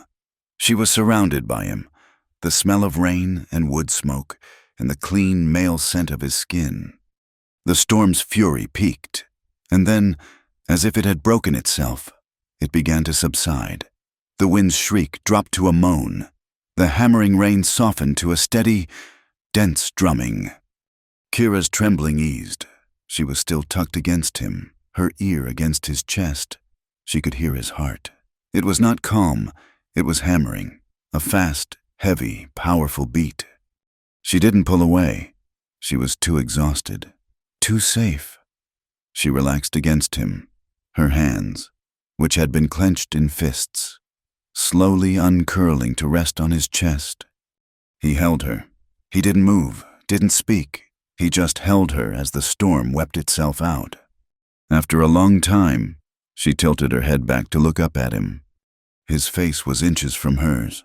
The firelight flickered, painting his rugged features in gold and shadow. The hard lines of his mouth were gone. The coldness in his eyes had been replaced by a dark, profound warmth. He was looking at her, not as a housekeeper, not as a burden, but as Kira. He was going to kiss her. She knew it, and she was not afraid. His eyes searched hers, a silent, profound question. Is this all right? She gave a small, almost imperceptible nod. He bent his head. The kiss was impossibly, achingly gentle. It was not a kiss of demand. It was a kiss of discovery. His lips, chapped and tasting faintly of the rain, brushed hers. Once, a test, a question. She let out a breath, a tiny sigh, and her lips softened under his. He took that as his answer. The kiss deepened. It was slow and careful and filled with a desperate, unspoken tenderness. It was the kiss of a man who had forgotten what comfort felt like. His hand left her back and came up to cup her jaw, his calloused, rough thumb stroking her cheek. Kira's hand slid up from his chest to his shoulders, holding on. She whispered his name, the sound lost against his mouth. Thane. He pulled back, just an inch, his forehead resting against hers. His eyes were closed, his breathing was ragged. Kira, he murmured, his voice thick.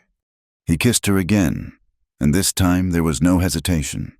It was a long, deep kiss that tasted of salt and smoke, and a shared, desperate need for an anchor in the storm. It was a promise. It was the sealing of the pact.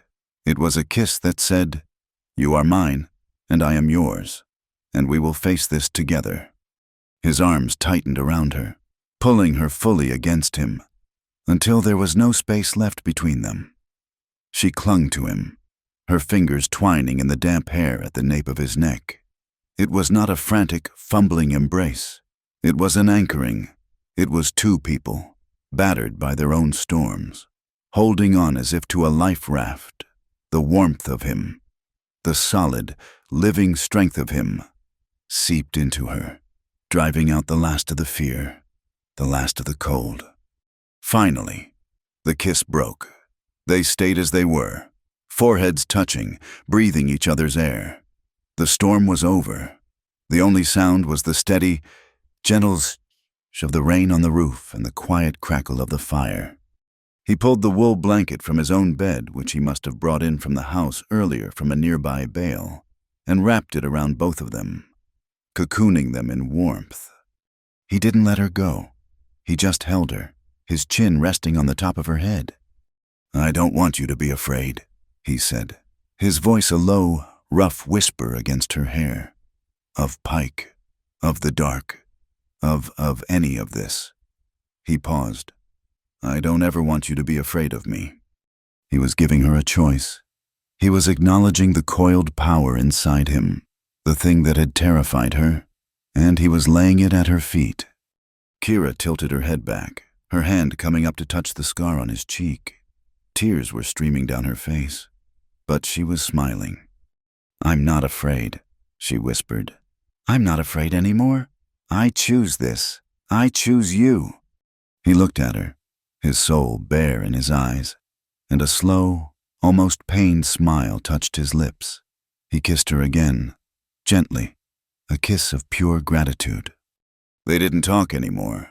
They sank down onto the pile of clean burlap sacks, their backs against a bale of hay. He kept the blanket wrapped around them, and she rested her head on his shoulder, his arm securely around her waist.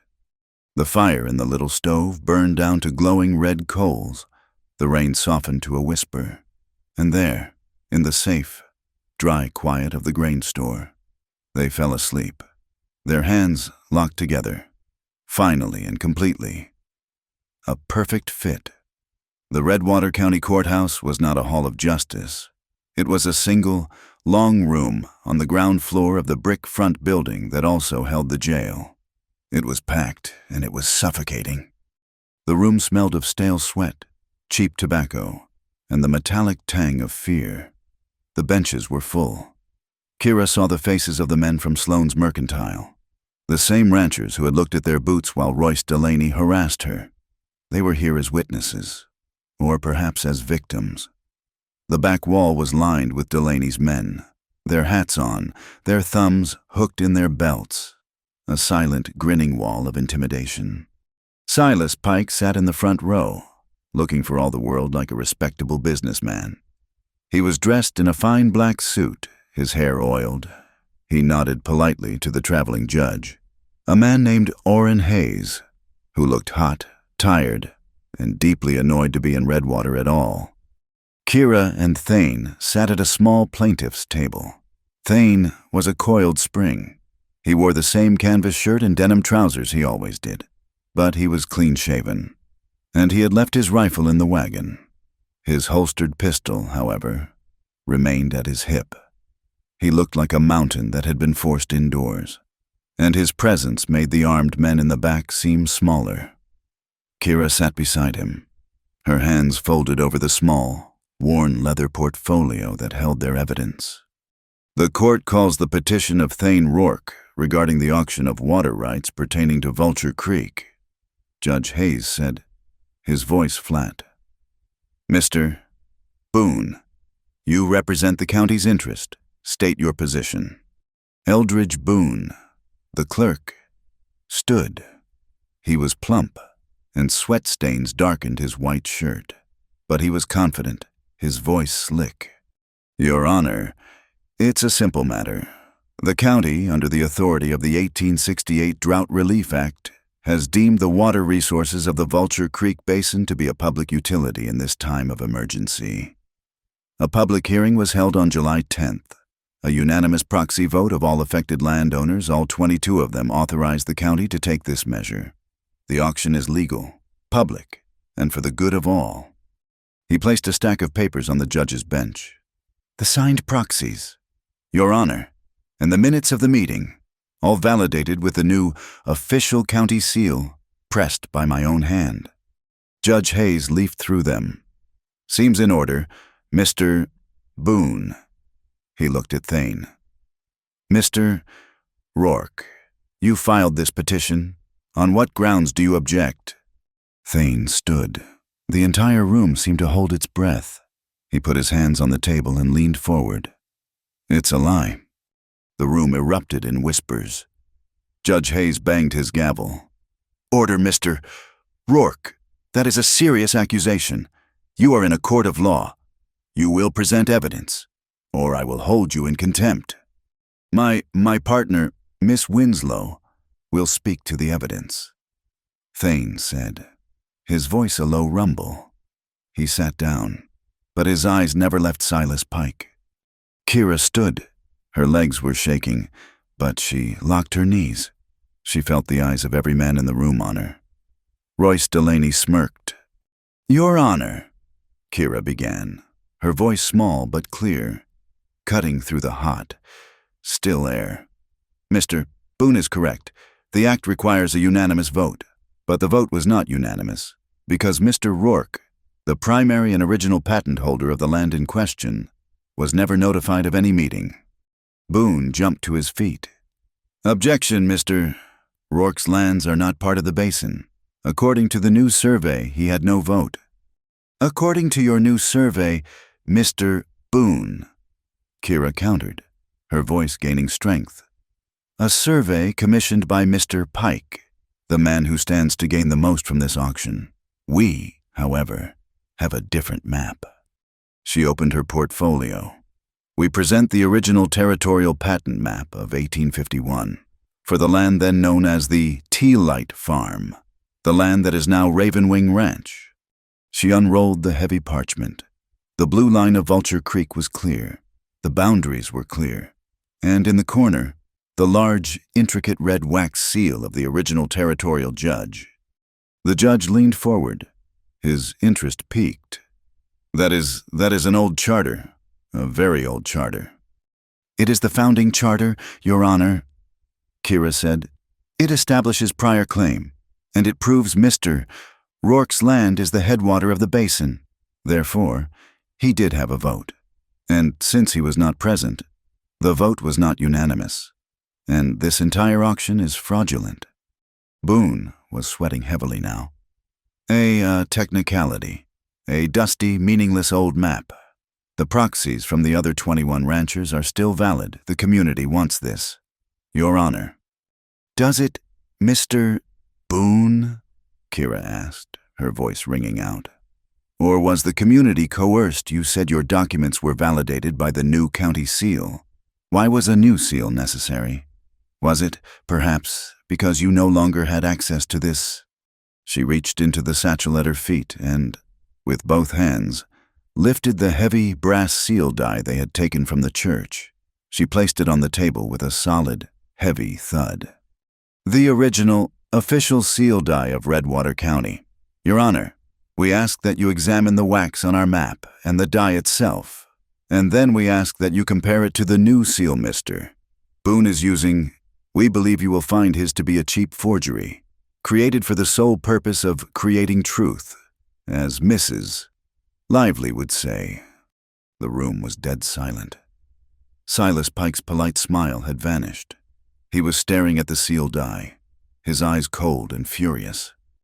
"And as for the proxies," Kira said, turning to the ranchers on the benches, "we allege that Mr. Boone and Mr. Pike did not ask for signatures. They bought them. They bought them with whiskey. And they bought them by threatening to call in debts at the Salt Mines Company store." "Lies," Boone shouted. "Slander. They have no proof." Mr. Cobb," Kira said, looking directly at the rancher who had spoken in Sloane's store. "Mr. Harlan Cobb, you were in the Mercantile last week. You spoke of the drought. You spoke of your debt. Will you sit there in silence while these men steal the water your father homesteaded?" Harlan Cobb, a man worn down to leather and bone, turned red. He looked at Silas Pike, who was watching him with a predatory stillness. He looked at Royce Delaney, who cracked his knuckles. Thane stood up. He didn't say a word. He just stood to his full height, a silent guardian beside Kira, his presence a counterweight to Pike's threat. Harlan Cobb swallowed. His hands were shaking. He slowly, painfully, got to his feet. It's true," he stammered, his voice hoarse. "It's true.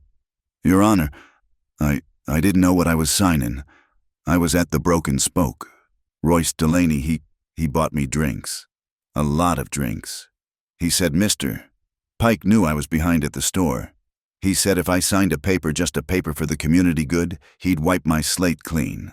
I got a family to feed. I signed." "You lying old fool." Royce Delaney started forward. "Sit down, Mr. Delaney," the judge roared, his face purple. "or I'll have you in the jailhouse." A woman stood up from the back. "He's telling the truth. They did it to us. To Mr. Boone himself came to our spread, said we were 2 months behind on our seed loan, said he'd foreclose or we could sign the proxy. What were we supposed to do?" Suddenly, the room was chaos. 2, then 3 more ranchers were on their feet, all shouting at once, "They stole it! Coercion!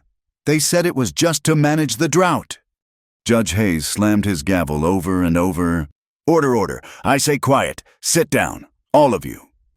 The room slowly, grudgingly, fell silent. The judge looked at Pike and at Boone. His face was cold. "Mr. Boone, Mr. Pike, these are extremely serious allegations. This court is not equipped to rule on a charge of mass fraud today, but I have seen enough." He turned to his papers. "The auction, scheduled for tomorrow, is hereby suspended." A collective sigh of relief went through the room. "However," the judge continued, "this is a temporary injunction. I am freezing all transfers and claims on the Vulture Creek water rights for a period of 30 days. Kira's heart sank. Only 30 days. "In that time," the judge said, "a full investigation will be launched from the state capitol. They will verify the authenticity of this map, this sealed die, and these troubling claims of coercion. This hearing is adjourned." He banged the gavel and swept out of the room, leaving a stunned, silent tableau behind him. Royce Delaney was glaring at Harlan Cobb, his eyes promising a terrible retribution. Boone was slumped in his chair, wiping his face with a handkerchief. Silas Pike, however, stood up. He calmly brushed a piece of lint from his suit jacket. He looked at Thane, and then he looked at Kira. He did not look angry. He smiled. It was a thin, terrible smile, all teeth, and it held no warmth at all. It was the smile of a man who had just been inconvenienced. He nodded once, a gesture of mock respect, and walked calmly out of the courthouse. Kira felt the last of her strength drain away. The hot, thick air of the room was suddenly unbreathable. She and Thane walked out onto the bright, sun-blasted street. The noise and the heat hit her like a physical blow. Her vision tunneled. The adrenaline that had held her upright, that had given her a voice, evaporated, leaving her hollow. "Kira!" She heard Thane's voice, distant and concerned. Her knees buckled. He was there, as he always was. He caught her before she could fall, one arm sweeping around her waist, pulling her against his solid chest. She buried her face in his shirt, her body shaking from the release of tension. "It's all right," he murmured, his voice a low rumble against her ear. He held her, heedless of the people staring at them on the street. "It's all right. You did it." "He didn't say we, he said you." He held her for a long moment, then guided her to the wagon, lifting her onto the seat as if she were made of glass. The ride back to Ravenwing was slow. The late afternoon sun, which had been a hammer just hours before, was now a soft, golden light. It filtered through the high canyon walls, illuminating the dust in the air like spilled gold. It was quiet. They had won. It was only 30 days, but it was a victory. When they pulled into the ranch yard, Kira's mare, Lark, trotted to the fence and gave a low, welcoming nicker. The windmill turned slowly in the gentle breeze. Squeak, creak. It was the sound of home. It was the sound of peace. Thane unhitched the mules, his movements economical and calm. Kira went inside, her body aching, and started a fire for coffee, for the first time in weeks. The small cabin felt safe.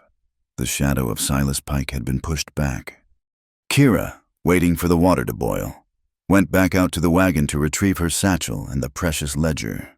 As she pulled the bag from the floorboards, her fingers brushed a piece of paper, folded small and square, jammed deep into the crack of the seat's leather cushion. It wasn't hers. She pulled it out. It was a scrap of brown paper, the kind used for wrapping butcher's meat. The writing was a crude, blocky pencil script. It was anonymous. It said, "Pike won't wait 30 days. The full moon is his deadline. Watch Black Rock Dam." Kira's blood ran cold. She looked up at the sky, which was deepening to a dark, velvety purple. The first stars were out and rising over the sharp crest of Bitter Mesa. She saw it. It was huge, white and perfectly round. "Thane," she said, her voice a strained whisper. He came out of the barn, wiping his hands on a rag. "What is it?" "The note," she said, holding it out. "It says to watch the dam at the next full moon." Thane took the paper. He read it. Then he looked up at the sky, his face hardening into a mask of cold comprehension. "Kira," he said, his voice deadly quiet.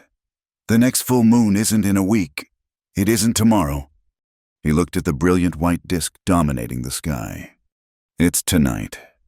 He dropped the rag and moved past her, walking with long, fast strides toward the house, where his rifle was resting against the wall. "He's not waiting. Neither are we." There was no time for coffee. There was no time to harness the wagon. Thane checked his rifle, chambered a round, and grabbed a box of cartridges. Stuffing them into his pockets, he pulled a coiled lariat from a peg by the door and slung it over one shoulder. "The horses," he said. "We ride the trail. It's faster." Kira ran to her room. She grabbed the heaviest shawl she owned and 2 signal flares she'd seen in the supply shed, the kind used for emergencies or scaring off wolves. She shoved them into the deep pockets of her skirt, her heart hammering a frantic, sick rhythm against her ribs. The full moon was so bright it was cruel. It bleached the canyon, turning the familiar rocks into alien, silver and black shapes. It made a mockery of stealth, illuminating them as they rode, hard and fast, up the narrow game trail that led to the high creek. Black Rock Dam was not a massive structure. It had been built 50 years ago by Thane's grandfather. It was a solid, clever piece of frontier engineering, a weir of rock and timber that caught the main flow from the high peak snowmelt and split it, sending a measured, life-giving portion down the smaller channel to Ravenwing, while the rest continued down the main fork of Vulture Creek. If it broke, it wouldn't just cut off Ravenwing's water. It would send 1,000,000 tons of rock and water scouring down the main canyon, wiping out the smaller ranches below the very ranchers who had signed Pike's proxies. It would be a catastrophe. And Pike, having bought up the ruined, foreclosed land for pennies, could rebuild the dam however he pleased. It was the same plan he had used on Micah, just on a grander scale. They heard it before they saw it. A rhythmic, metallic tink, tink, chink, the sound of a heavy chisel on stone, echoing in the cold night air. Thane slid from his horse, his movements liquid smooth. He put a hand on his horse's muzzle to quiet it. Kira did the same, her mare, Lark, trembling beneath her touch. "Stay here," Thane whispered. His face was a mask of cold fury in the moonlight. "Stay with the horses and stay in the shadow." "What are you going to do?" "Stop them." "Thane, wait," she whispered, grabbing his arm. She held up one of the red flares. "The watchtower, on the ridge. It has the old harvest horn. If you get into trouble if they're armed, I can light this and sound the horn. Harlan Cobb's spread is only 2 miles down canyon. He'll hear it." Thane looked at the flare, then at her. He saw the strategist, not the victim. He nodded, his eyes filled with a grim respect. "Good, but don't move unless I'm seen. Don't make a sound." He handed her his rifle. "You know how to use this." I've only practiced on tins." "Point it. Pull the trigger. Don't think." He took the lariat from his shoulder, uncoiled it, and slipped into the pine-scented darkness like a wolf. Kira was left alone in the cold, her heart in her throat, holding the heavy, terrifying weight of the rifle. She tethered the horses in a deep patch of shadow, and then crept forward, keeping low, until she could see the dam. It was worse than they thought. The moonlight was bright on the spillway. Royce Delaney was there, supervising.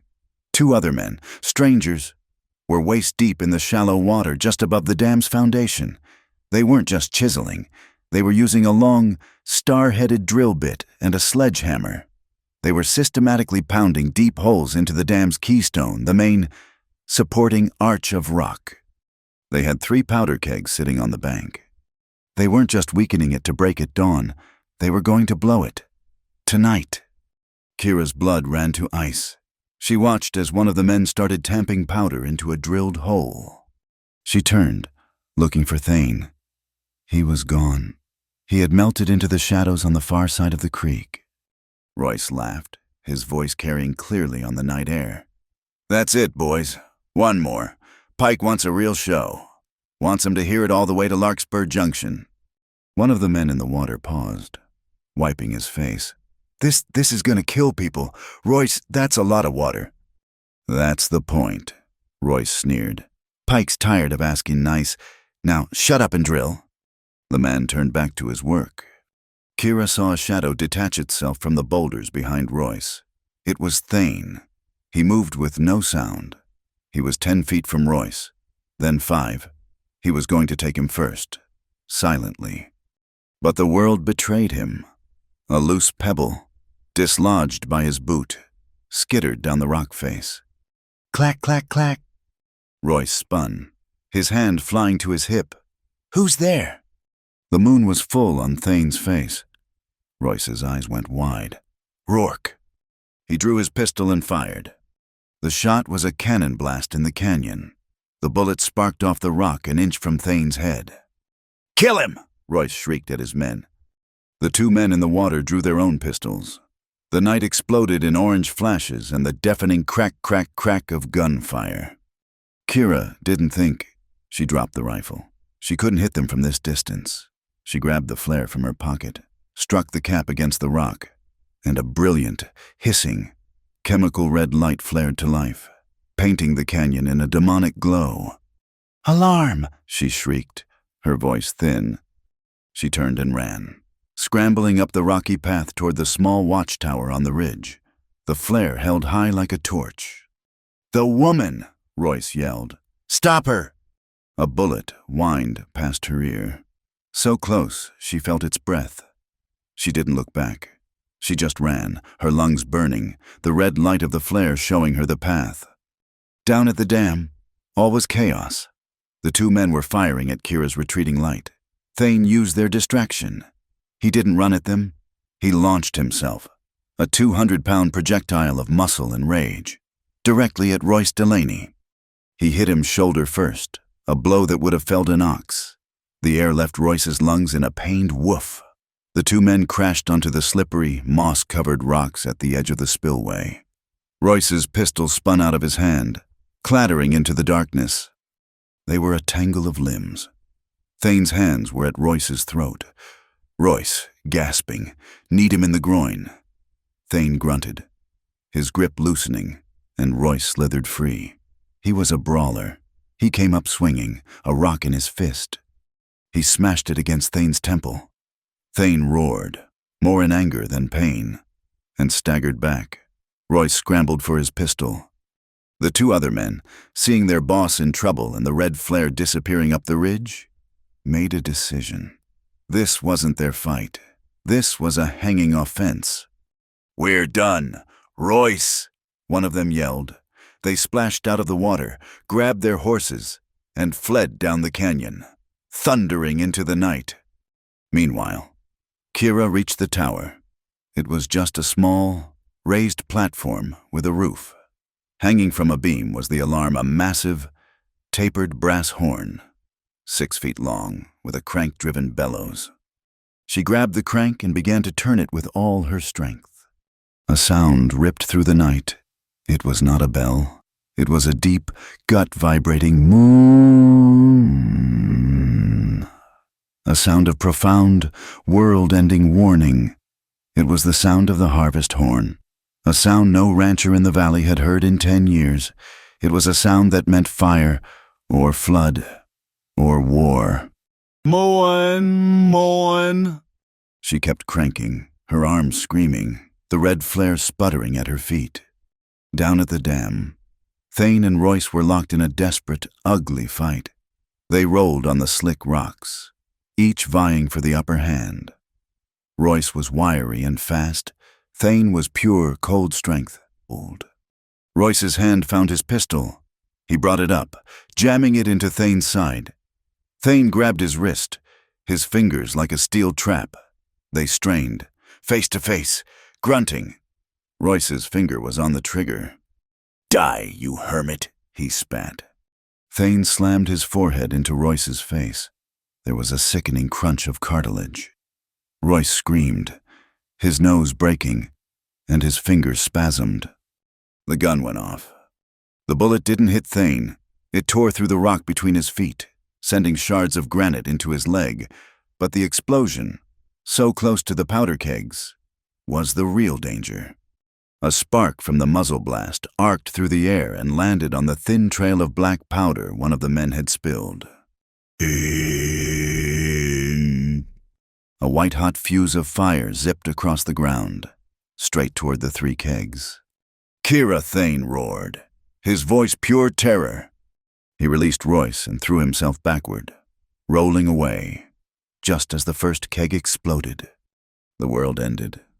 A column of white fire and black smoke shot into the sky. The sound was a physical blow, a solid fist of air that hit Kira in the chest, knocking her off the tower platform.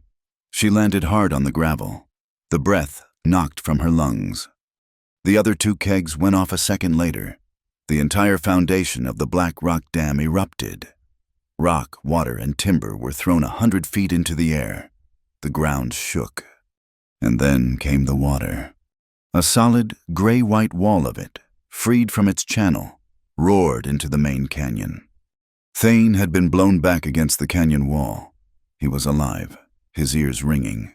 He saw Royce Delaney, dazed and bloody, get to his feet. The man saw the wall of water coming. He tried to run, but he ran the wrong way into the low-lying mud bog on the bank. He sank to his knees, the thick, sucking mud trapping him. The main flood missed him, but he was stuck. "Help me!" he shrieked, panicked. "It's pulling me under." Thane ignored him. He looked up at the ridge. The horn was silent. The red flare was out. "Kira!" he breathed. Then he yelled her name, a raw, broken sound. Kira! I'm here. Her voice was small. From the darkness. I'm all right. She had stumbled to her feet, bruised and deafened, and was looking down at the ruin. The dam was gone. A torrent of water was now carving a new, destructive path down the center of Vulture Creek. But she saw something else. The explosion hadn't just destroyed the dam. It had shifted it. The main keystone, where the men had been drilling, had been blown clear. But the blast had also collapsed a section of the canyon wall behind it. The main flow was still rampaging, but the channel to Ravenwing, their channel, was now completely blocked by a massive new fall of rock. Their water was gone. Thane, she cried. Our channel, it's blocked. He saw it. He ran to the new rock slide. The water was already pooling, finding nowhere to go. The rope, he yelled. Throw me the rope! Kira grabbed the lariat from where he'd dropped it and ran to the edge of the chasm. The water was now a raging, muddy torrent below them. I can't reach. Throw it! She threw it with all her might. It uncoiled, the loop falling short. Thane stretched, his boots slipping on the wet rock, and just managed to catch the end. I need an anchor, he yelled. I have to get to that ledge. He pointed to a small, jutting rock in the middle of the new slide. I can clear it from there. Kira looked around. There was nothing, just rock and mud. Then she saw it a thick iron survey post, driven into the rock years ago by the original map makers. She ran the rope to it, her hands raw and shaking, and looped it, pulling the knot as tight as she could. It's anchored. Thane tied the other end around his waist. He looked at her across the chasm. Good, now stay back. He began to climb down the treacherous, slick face of the new rock slide. He used the rope as a guide, testing each foothold. He was halfway there when the survey post, its foundation weakened by the blast, gave a horrible screech and began to pull free from the rock. Thane! Kira screamed. She saw the rope go slack. She did the only thing she could. She threw her entire body onto the rope, wrapping it around her arms, digging her heels into the mud. She became the anchor. Thane slipped. His full weight 200 pounds of man and soaked canvas hit the end of the rope. Kira was ripped from her feet. She screamed as she was dragged, sliding through the mud, toward the edge of the raging water. The rope tore through her hands, burning them to the bone. No, she grunted, her teeth clenched. She slammed her foot against a small, jutting rock, bracing herself, holding his weight. Thane was dangling, suspended over the torrent. He couldn't get a foothold. Kira, let go, it won't hold you. I will not, she grunted, the rope slicing into her skin. He looked up, saw her small, desperate form, her face pale in the moonlight, her body straining, holding him. With a roar, he found his strength. He reached out, his fingers finding a tiny crack in the rock face. He jammed his boot into a crevice, found purchase, and took his weight off the rope. Kira collapsed, sobbing, her hands ruined. Thane climbed, his movements fast and desperate. He scrambled up the bank, ran to her, and pulled her up from the mud. He held her, his heart hammering against her, his face buried in her hair. You're hurt, he said, his voice ragged, seeing her hands. I'm all right, she panted, her breath mixing with his in the cold, misty air. The water. Just then, a new light appeared, a string of yellow gold dots, bobbing in the darkness down canyon. Lanterns. Harlan, Thane yelled. Up here, the dam is blown. The ranchers arrived, 5 of them, their faces pale with shock as they saw the devastation. My God, Harlan Cobb said, looking at the torrent. It's all gone. No, Kira said, pulling away from Thane. She staggered to the rock slide that was blocking their channel. Not all. Thane, the water's backing up. If we don't clear this, it'll cut a new path and flood the north pasture. She was looking at the rock slide, but she wasn't just seeing rocks. She was seeing the teolite farm map. She was seeing the topography, the stress lines, the way the original builders had worked with the rock, not against it. Kira Thane began. "That one," she said, pointing, her voice suddenly, strangely, in command. "That slab. It's the key. If we move it, it won't clear the channel. It will make a new one. A smaller one." The men looked at her like she was mad. "She's right," Thane said, his voice filled with awe. He saw what she saw. "Harlan, your mule team, and the chains, get them." They worked for an hour. They wrapped the heavy logging chains around the slab Kira had indicated. It was a small piece, relatively perched precariously. "It looks small," Harlan said, dubious. "It's too small to stop this." "It's not stopping it," Kira said, her hands wrapped in rags Thane had ripped from his own shirt. It's a saddle. A water saddle. To guide it." She looked at Thane, her eyes wide, the old fear flickering. "It's so small. Will it fit?" Thane looked at the problem. He looked at the solution she had found. And he looked at her small frame covered in mud, her hands bleeding, her eyes burning with fierce intelligence. He put his hand on her shoulder. "It'll fit," he said, his voice quiet and absolute. "And it'll hold." He gave the signal. The mules strained. The chains went taut. The slab groaned, shifted, and then fell perfectly into the gap, creating a new, narrow spillway. The pooled water, finding its new path, surged into the Ravenwing Channel. It was a fraction of what it had been, but it was their water. It was flowing. They heard a stream of curses from the mud bog. They had all forgotten about Royce Delaney. He was still stuck, covered in mud, defeated. "Get a rope on him," Thane said to Harlan, his voice flat. "He's a gift for the county sheriff." They tied him, and the ranchers, now understanding, formed a human chain, passing rocks to shore up Kira's makeshift saddle. The string of lanterns bobbed in the darkness, a chain of small, brave stars against the ruined landscape. The water was stable. The danger, for now, had passed. Thane walked over to Kira. She was standing alone, watching the water flow into their channel. She was shaking, the reaction setting in. He stood in front of her. He didn't touch her. He just looked at her, his face unreadable in the lantern light. "I've seen men," he said, his voice thick. "Brave men. In fights. I've seen them hold a line, but I have never, in my entire life, seen anything as brave as what you did tonight. You held the rope."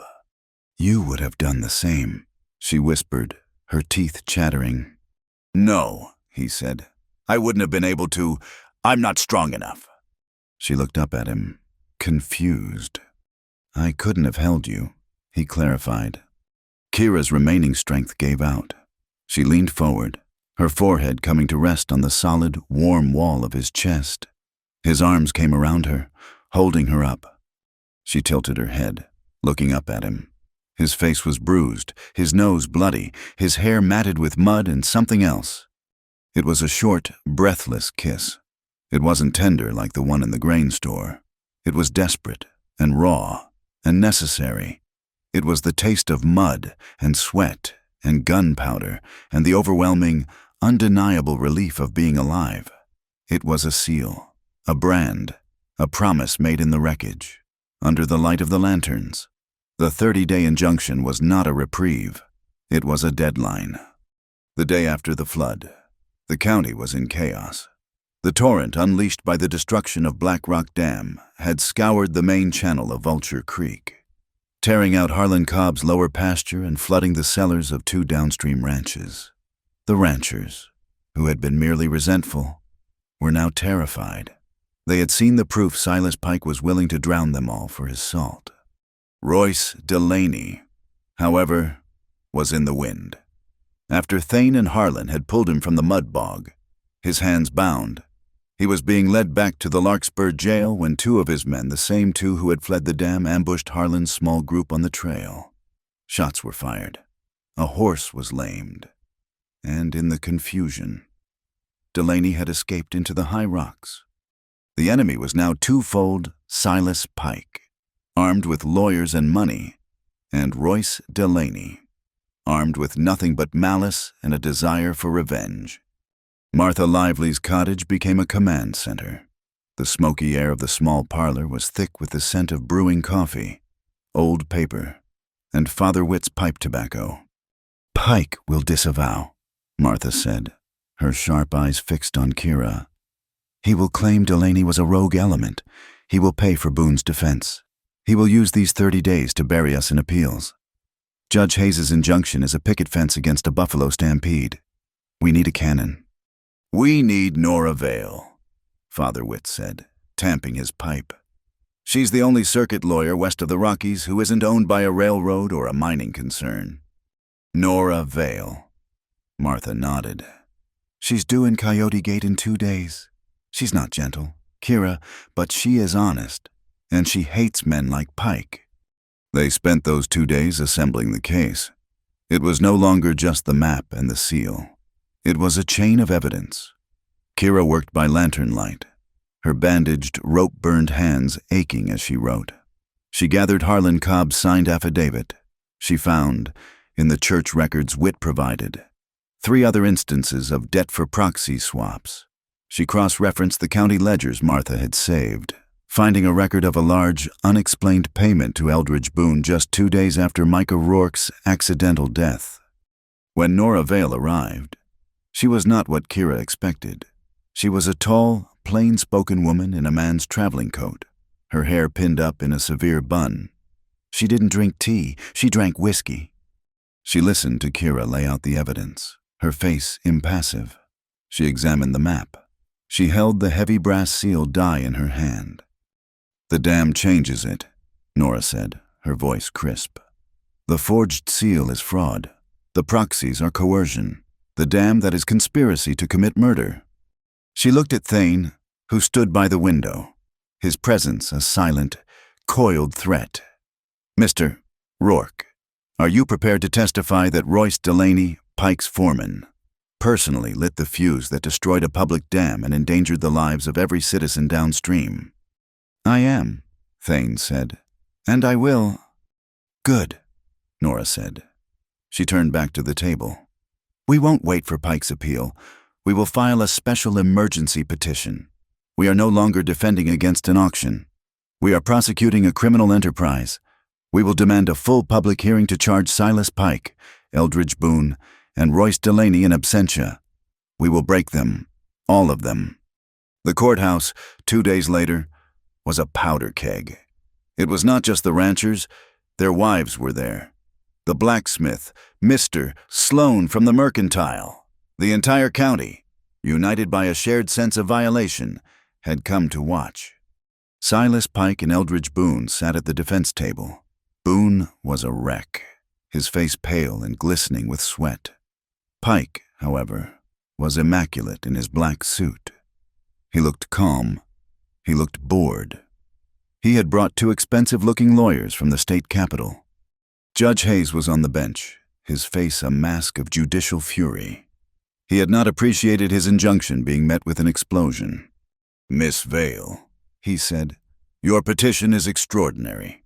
You had better have the evidence to back it." "We do, Your Honor," Nora said. She proceeded, step by step, to build a cage of logic. She called Harlan Cobb, who testified to the coercion. She called Father Witt, who testified that the seal die had been locked in the church vestry for 20 years, and that Boone could not possibly have had access to it. Boone's lawyer stood. "Your Honor, this is circumstantial. My client simply commissioned a new seal. As the old one was presumed lost, it is a bureaucratic trifle." "A trifle," Nora echoed. "That was used to validate the theft of an entire watershed.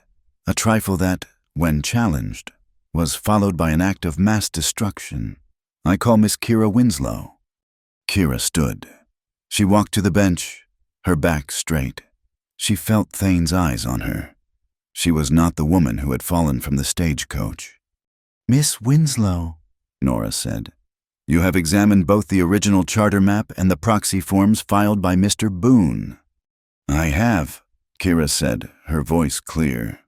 And you have examined the original seal die and the seal used by Mr. Boone. I have. Boone's lawyer laughed. Your Honor, is this woman an expert on antique seals? She is an expert on the truth, Nora countered. Miss Winslow, what did you find? Kira placed the original Teolite map, with its faded red seal, on the judge's bench. Then she placed one of Boone's fraudulent proxy sheets next to it. From a distance, Your Honor, they look similar. Kira said, Mr. Boone's forgery is competent. Boone sat up straighter, preening. But the devil, Kira said, is in the details. A man forging a signature may copy the letters, but he cannot copy the pressure. The same is true for a seal. The original seal, she pointed to the map, was pressed with heavy, balanced machinery. The lines are deep, and they are clean. She then pointed to Boone's seal.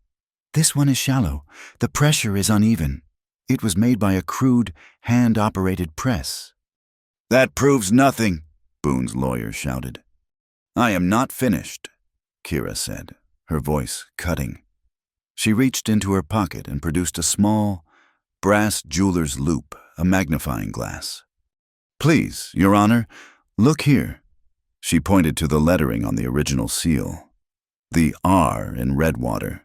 Note the small serif, a tiny flare at the base, a mark of the craftsman who carved it. Judge Hayes, his curiosity piqued, picked up the loupe and bent over the map. The courtroom held its breath. He squinted. I see it. It's tiny. Now, Your Honor, Kira said, look at Mr. Boone's seal. The judge moved the loupe. He was silent for a full 10 seconds. Then he straightened up, and his face was white with rage. It's not there, he whispered. He looked at Boone, his eyes like ice. The R is flat. There is no serif. He threw the loupe on the bench. It's a forgery, a clumsy, arrogant forgery. Eldridge Boone made a small, choking sound. Mr. Boone, the judge thundered. You have committed perjury in my court. You have filed fraudulent documents. You have— I didn't, Boone shrieked, jumping to his feet, his composure shattering. I didn't— He made me Mr. Pike. He said it was just a replacement, a bureaucratic necessity. He said the old one was lost and he'd had a new one made in the city to expedite the claims. I was just following orders. The courtroom exploded. All eyes turned to Silas Pike.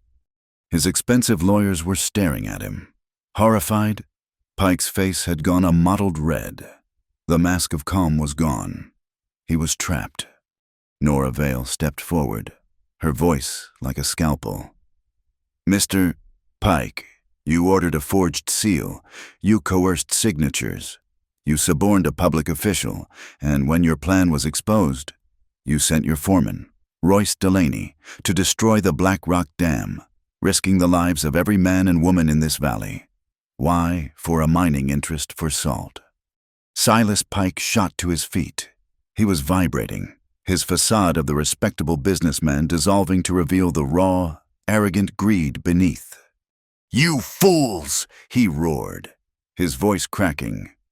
All of you, you sit on your porches and pray for rain while the world moves. This land is worthless. It is nothing but dust and rock until someone with vision tames it. That water it was wasted on you dirt scratchers. He was pacing, his mind broken, his confession spilling out. It belongs to industry. It belongs to progress. I wasn't destroying anything. I was simply recoordinating the flow. My mining interests required a more reliable channel. It was a business decision. You've set this county back 10 years. A dead, profound silence fell. He had confessed. In front of the judge. In front of the entire county. He had admitted to controlling the flow of the dam. He had admitted his motive, his mining interests. Harlan Cobb stood up, his face as dark as a thunderhead. He admits it. He admits it. He tried to kill us all for a mine. The room erupted. It wasn't whispers. It was a roar of fury. The ranchers, the blacksmith, the women, they surged forward. "Hang him!" someone cried. "Murderer!" Thane moved. He didn't join the mob. He stood, his feet planted, his arms crossed, a silent wall between the screaming crowd and Kira. "Order!" Judge Hayes roared, slamming his gavel. "Bailiff, bailiff, restrain that man, arrest Mr. Silas Pike, arrest Mr. Eldridge Boone.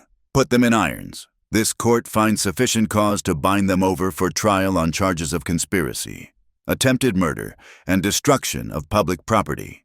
They will be held without bond."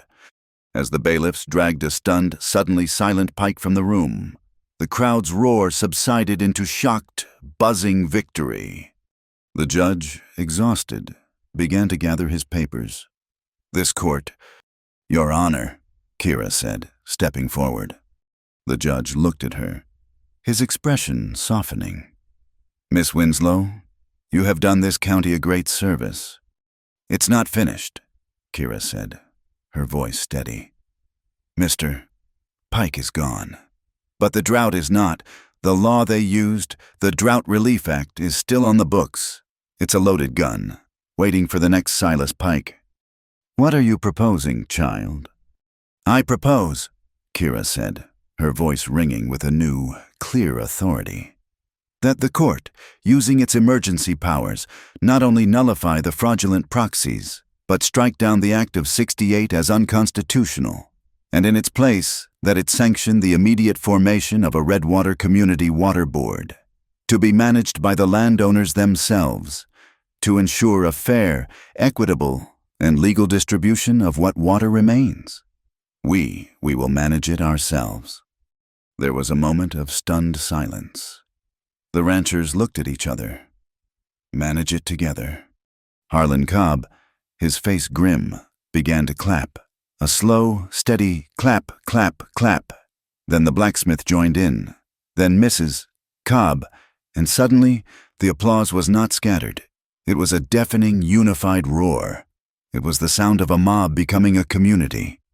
Thane stood in the corner, his arms still crossed. He watched her.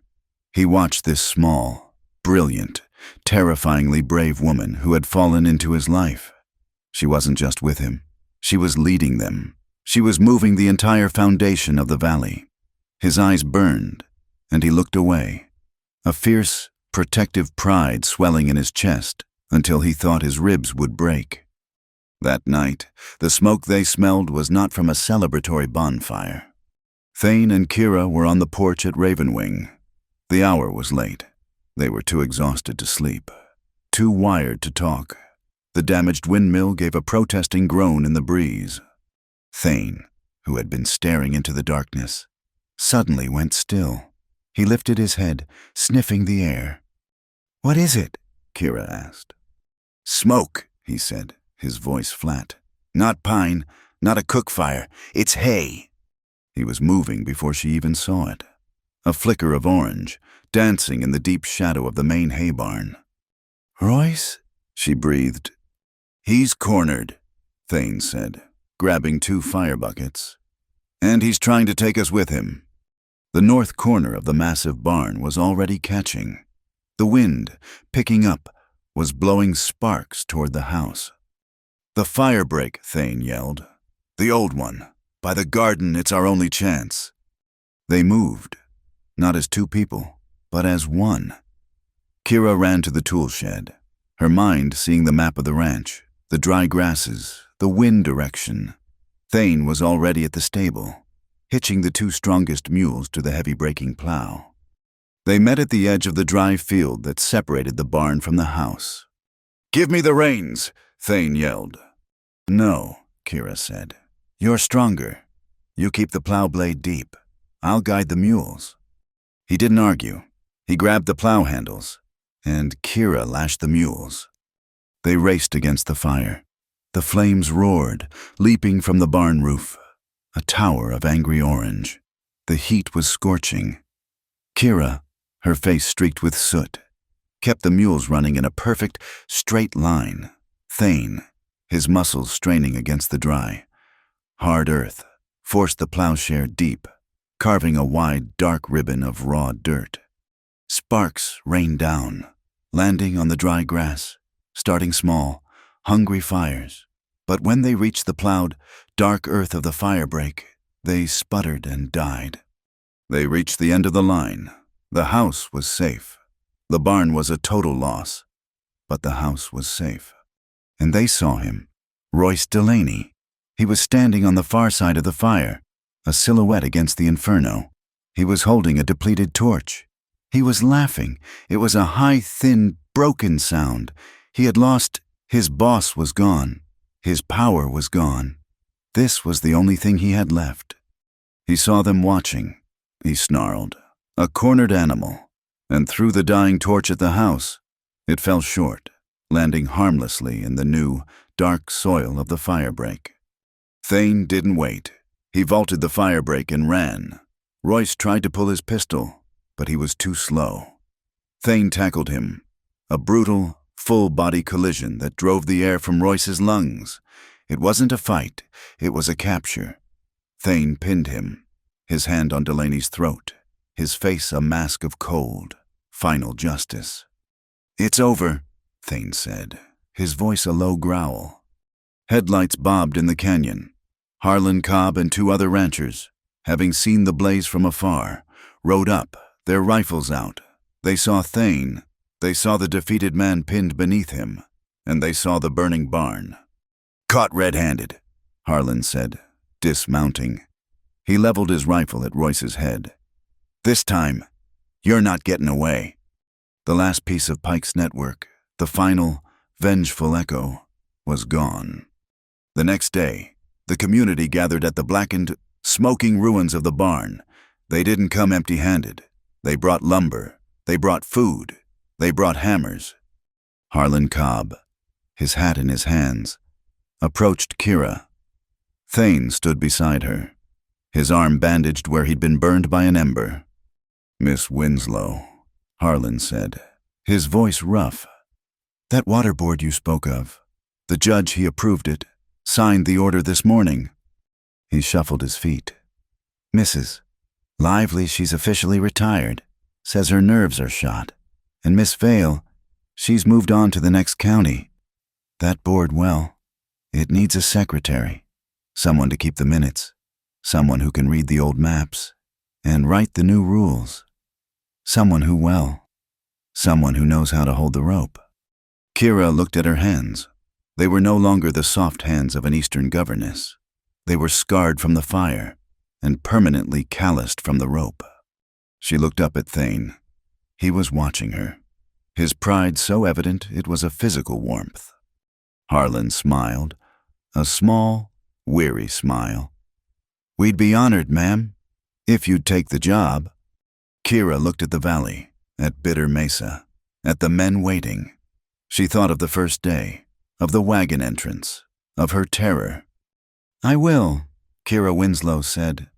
She had not been too small for this land after all. She had been exactly what it was waiting for. She fit. The end of summer settled over Ravenwing Ranch, not with a sigh, but with the sound of hammers. The high canyon, which had been a place of silent, guarded isolation, was now filled with life. The blackened skeleton of the burned hay barn was gone, replaced by the clean, pale gold skeleton of a new one. The entire valley was here. Harlan Cobb, his face sunburned and smiling, was directing men on the roof. Martha Lively sat on the porch with Father Witt, the two of them presiding over 3 massive trestle tables groaning with food. The women of the valley, their faces grim with drought but their eyes bright with a new, shared purpose, had brought potluck. This was a barn raising. It was a celebration. It was the first meeting of the Redwater Community Water Board. Kira moved through the crowd, a pitcher of lemonade in her hands. Her rope-burned palms had healed into tough, pale scars. She wore a simple blue calico dress, and her hair was pinned up, but the wind kept pulling strands loose to frame her face. She was no longer a visitor. She was the secretary. She was the one who held the maps. She saw Thane standing near the new corral, watching. He was not a natural host. He was still a man of the high country, and this much noise and company made him tense. But as he watched Harlan Cobb and another rancher wrestle a ridge beam into place, his face was not angry. It was open. He caught her eye. He didn't speak, just gave a short, curt nod of his head toward the stables. "Come with me." Kira set the pitcher down, wiping her hands on her apron. She followed him, slipping away from the laughter and the shouts. They walked past the main house, to the smaller, new stable he had built to replace the one lost in the fire. He had been working on it alone, in the pre-dawn hours. He stopped in front of it. It was a solid, beautiful piece of work. The pine smelled sharp and clean. He'd used the best timber. It's perfect, Thane," she said, running a hand over the smooth planed wood. "It's stronger than the old one." "It'll hold," he said. He seemed hesitant. He was breathing like a man about to lift a heavy weight. He pointed to a low opening in the side of the main stall. It was a separate, smaller doorway, beautifully arched. It was, Kira realized, barely 3 feet high. A slow smile spread across her face. A genuine, warm laugh bubbled up in her throat. "Thane Rourke, it's miniature." He looked at the ground, his face turning a dark red. "It's the foaling stall," he mumbled, as if embarrassed. For the foals, so they can come and go, without the mares crowding them. It's a right-sized door." He looked at her, his gray eyes suddenly raw. "Kira." He reached into the pocket of the clean waistcoat he was wearing, a concession to the party, and his hand was trembling. This new job, the water board, it's official paperwork. It's a legal position. It means you'll stay. You belong to the valley now." He paused, struggling. The words came out in a low, rough rush. "But I don't just want you to stay for the paperwork. I don't want you to just belong to the valley." He fumbled, pulling his hand from his pocket. He was holding a small, simple ring. It wasn't a diamond. It was plain, heavy silver, beaten into a simple band. "This place," he said, his voice thick. "It was just rock, and silence, and Micah's ghost. It was all broken pieces. Then you came, and you weren't afraid of the pieces. You fit." He finally looked directly into her eyes. My heart," he said, the words costing him everything. "It was empty. It was too big and too quiet. But it fits just right when you're here. It feels full." He held out the ring. His hand was shaking so hard the silver band rattled. "I don't just want you to stay for the paperwork. I want you to stay for me." Kira's vision blurred. The tears came, hot and fast, but they were not tears of sorrow. She was smiling, a wide, broken, beautiful smile. "Oh, Thane," she whispered. She held up her left hand, the hand that was scarred from the rope, the hand that had held him. "The day I fell off that stagecoach," she said, her voice shaking with her tears. "I looked at this brutal, endless land. I looked at that wagon. I looked at you, and all I could think was, I'm too small for this place. I'm too soft. I'll be broken in a week. I will never, ever fit in." She stepped forward, cupping his rough, clean-shaven jaw with her hand. "I was so wrong," she cried softly. "This land, it wasn't trying to break me. It was saving a place for me, a place that was just my size." He took her scarred hand, his touch reverent, and slid the simple, heavy silver ring onto her finger. It fit perfectly. "Rourke," Harlan Cobb's voice boomed across the yard, breaking the spell. "Kira, stop your skulking. This is a party. You two started this. You're gonna start this." A cheer went up. Thane looked at Kira, a slow, wondrous smile spreading across his face. It was the first true, unguarded smile she had ever seen from him. It transformed him. He looked young. He took her hand, the one with the ring, and held it tight. Come on, Secretary Winslow. They walked back into the crowd, hand in hand, and as they stepped into the lamplight, a new sound cut through the air. It was music. It was hesitant, the strings a little out of tune, but it was unmistakable. It was a mandolin. Father Whit was sitting on the porch, holding Micah's old, repaired mandolin. He had cleaned the mother-of-pearl inlay, and he'd put on new strings. He was picking out a slow, simple waltz. He saw Thane watching. He stopped playing and held the instrument out. It's yours, son, Father Whit said, his voice gentle. It's been quiet long enough. It's time for this ranch to have its music back. Thane looked at the instrument. He looked at the ghosts of the past, at the memory of his brother, and the long, silent years. Then he looked at Kira. He walked up the steps and took the mandolin. His hands, so large and calloused, looked impossibly clumsy on the delicate neck. He fumbled, his fingers finding the strings. He tried to make a chord. The sound was a jarring, discordant twang. He winced. Kira came up the steps behind him. She put her hand over his, her small, scarred fingers guiding his. It's all right, she whispered. Just slow. He took a breath. He repositioned his fingers. He tried again. A simple, clear C chord rang out. Then a G, then an F. He found the rhythm. A slow, simple, 3-beat waltz. His hands, which had set fence posts and fired a rifle and held her from falling. They were shaking, not from fear, but from a happiness so profound it was painful. He played the simple tune for a full minute, his head bent, relearning the feel of it. Then he looked at Harlan Cobb. Harlan, you know this one. He handed the mandolin to the other rancher, who took it with a grin. The music swelled, stronger now, as Harlan played with a flourish. Thane turned back to Kira. He stepped down from the porch and stood in front of her. He gave her a stiff, formal, utterly charming bow. Miss Winslow, he said, his voice rough. May I have this dance? You may, Mr. Rourke, she said, curtsying. He led her into the center of the yard, under the strings of tin can lanterns. The whole valley formed a circle around them. Their first steps were hesitant. He was a mountain. She was a bird. He was terrified of crushing her. She was terrified of tripping him. He was stiff, his arm an iron bar around her waist. She looked up at him and laughed. Breathe, Thane. He let out his breath in a rush. He pulled her a little closer, and suddenly, they weren't fighting each other.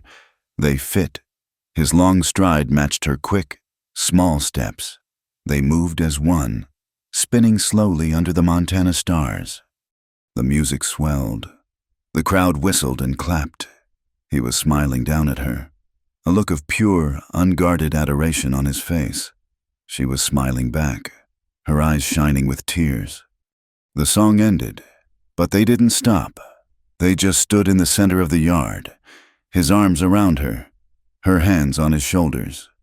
He bent his head, and in front of the entire valley, he kissed her. It was not the desperate, breathless kiss of the storm, or the raw, gunpowder and mud kiss of the dam. It was a long, slow, gentle kiss. It was respectful. It was a promise. It was the kiss of a man who was finally, completely home. The crowd roared. The music started again, faster this time. Other couples flooded the yard. Harlan Cobb laughing as he played. The party had begun. Thane and Kira stayed where they were, swaying gently. The rest of the world a happy, swirling blur around them. The wind picked up, a cool, gentle breeze from the high peaks. It carried the sweet, sharp scent of the new-cut pine and the dusty, rich smell of cured hay. Kira leaned her head against his chest. She whispered, so low that only he could hear her above the music. You know, if you had asked me that very first day, at the stagecoach stop, when I was covered in dust, I still would have asked it. Thane stopped swaying. He pulled back just enough to see her face. Asked what?